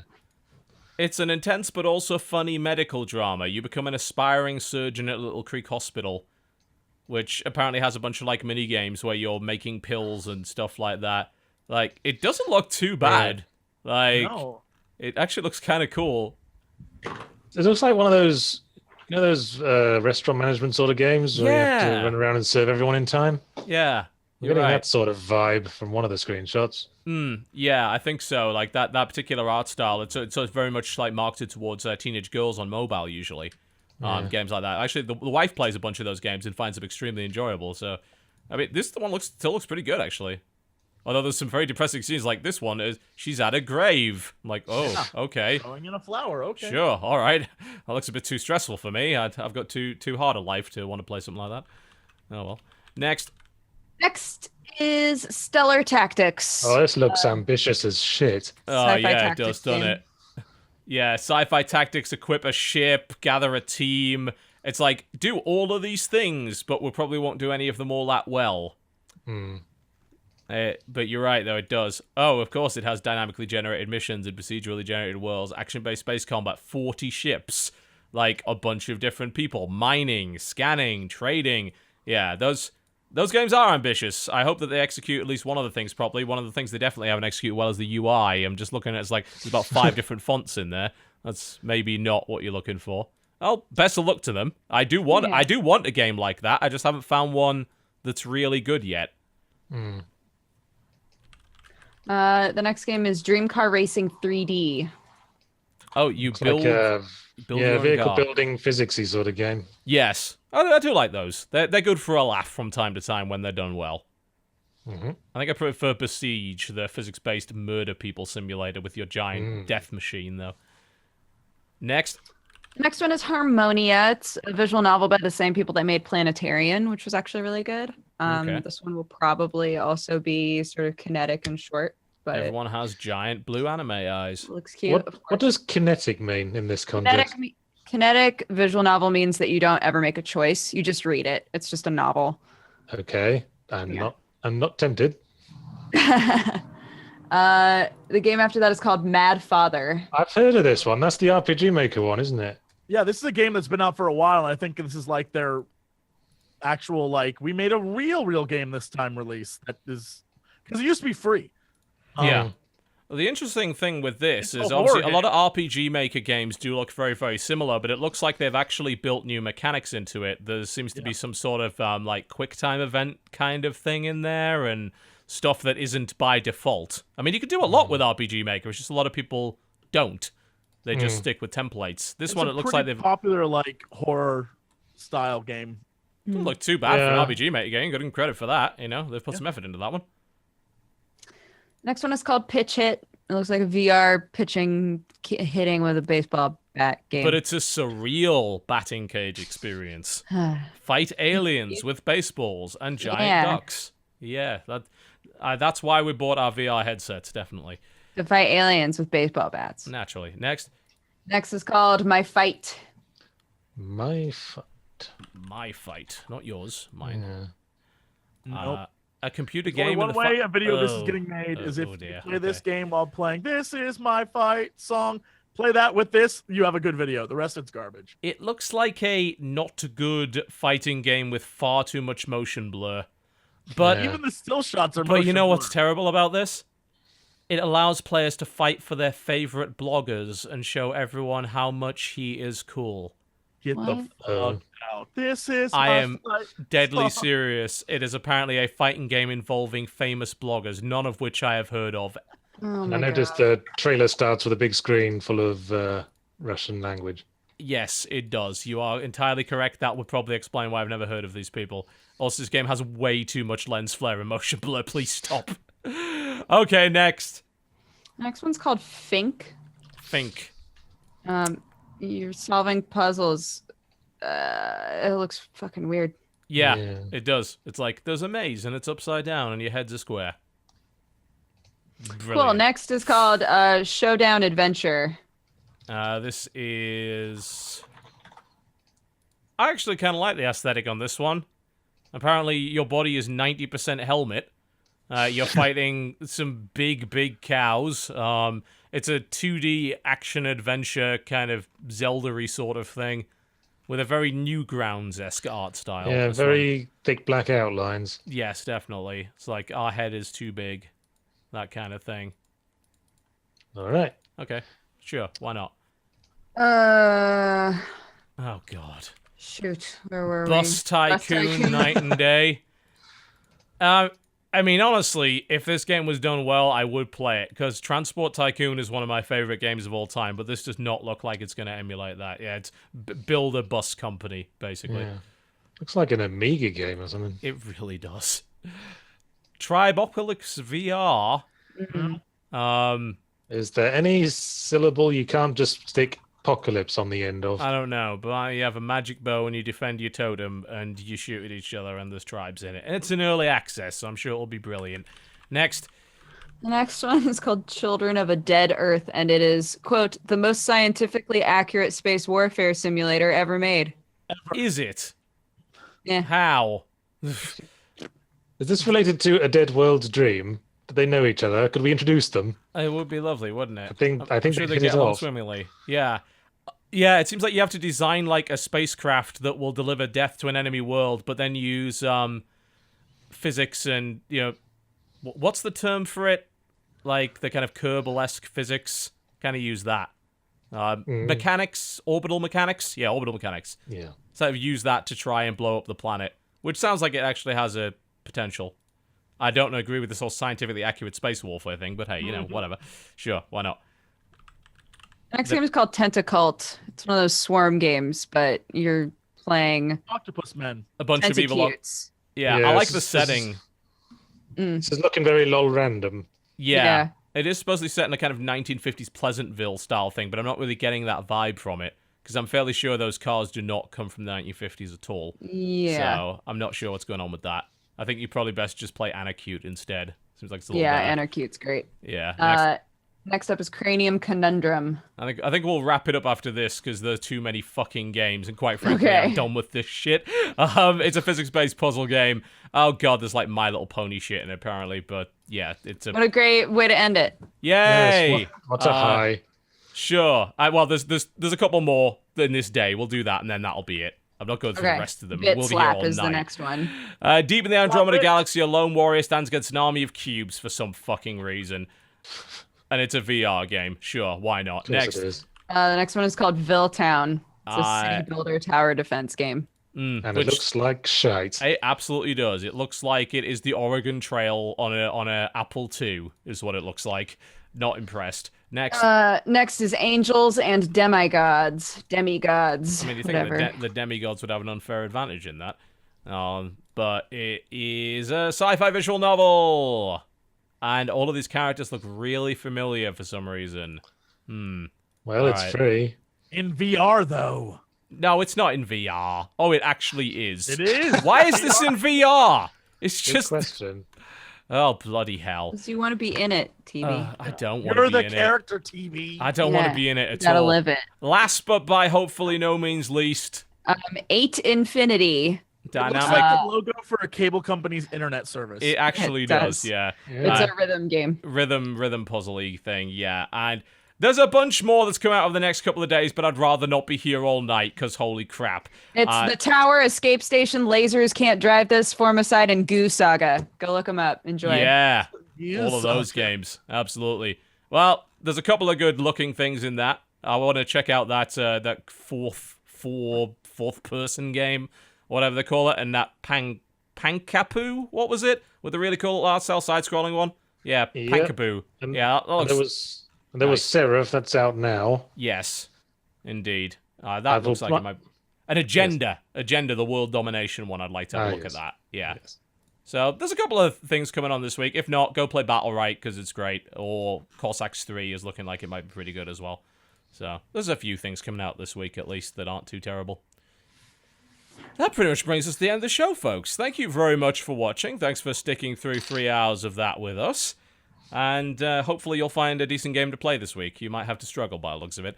But big thanks to Ben, Yahtzee Croshaw, for 3 hours of his time. Very much appreciated. We've been wanting you on the show, I think, now for 5 years. So it Thanks has for finally having me, happened. yes. It was not a disappointment. We're all wore very him happy down. that happened. It was- Finally got you. well, I just didn't want to do Skype from Australia I don't blame you. and wait 5 seconds between every response. Yeah, that would make things even more awkward than necessary. Welcome to the United States. May your waistline be forever engorged. Thank you. And buy White Mountain bread from Publix if you can. It's the only good one. Trust me. I will on try. this. I'll have to Find make that do one. with. I'll go in now and make a sandwich with my sugary bread. That wouldn't- came wrapped twice. Indeed, yes. If we want to find your material, of course, you're still working on The Escapist. Yes, I still do Zero Punctuation every week, and my other series, Judging by the Cover. Are you doing anything more on Yahtzee 19 as well? Obviously, I know you can't do Let's Drown Out anymore, unfortunately. No, because it's split up from my wife, Gabriel. Which is unfortunate, and everyone was Yes. very sad about that. But I will be starting streaming on the Escapist Twitch TV channel. We're hopefully going to start doing that tomorrow, actually, Wednesday. Do you know what kind of thing you're planning on doing there?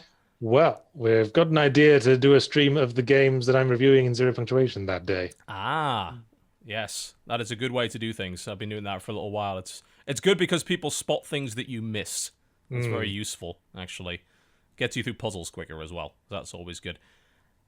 Are you willing to give a hint as to what's coming up on Zero Punctuation this week? Well, I'll just say this week I'm doing a twofer of indie games. 'Cause that's all you okay. can do at this time of year, really. That is true. When there's no AAAs lying around the place. Not until the end of this month, anyway.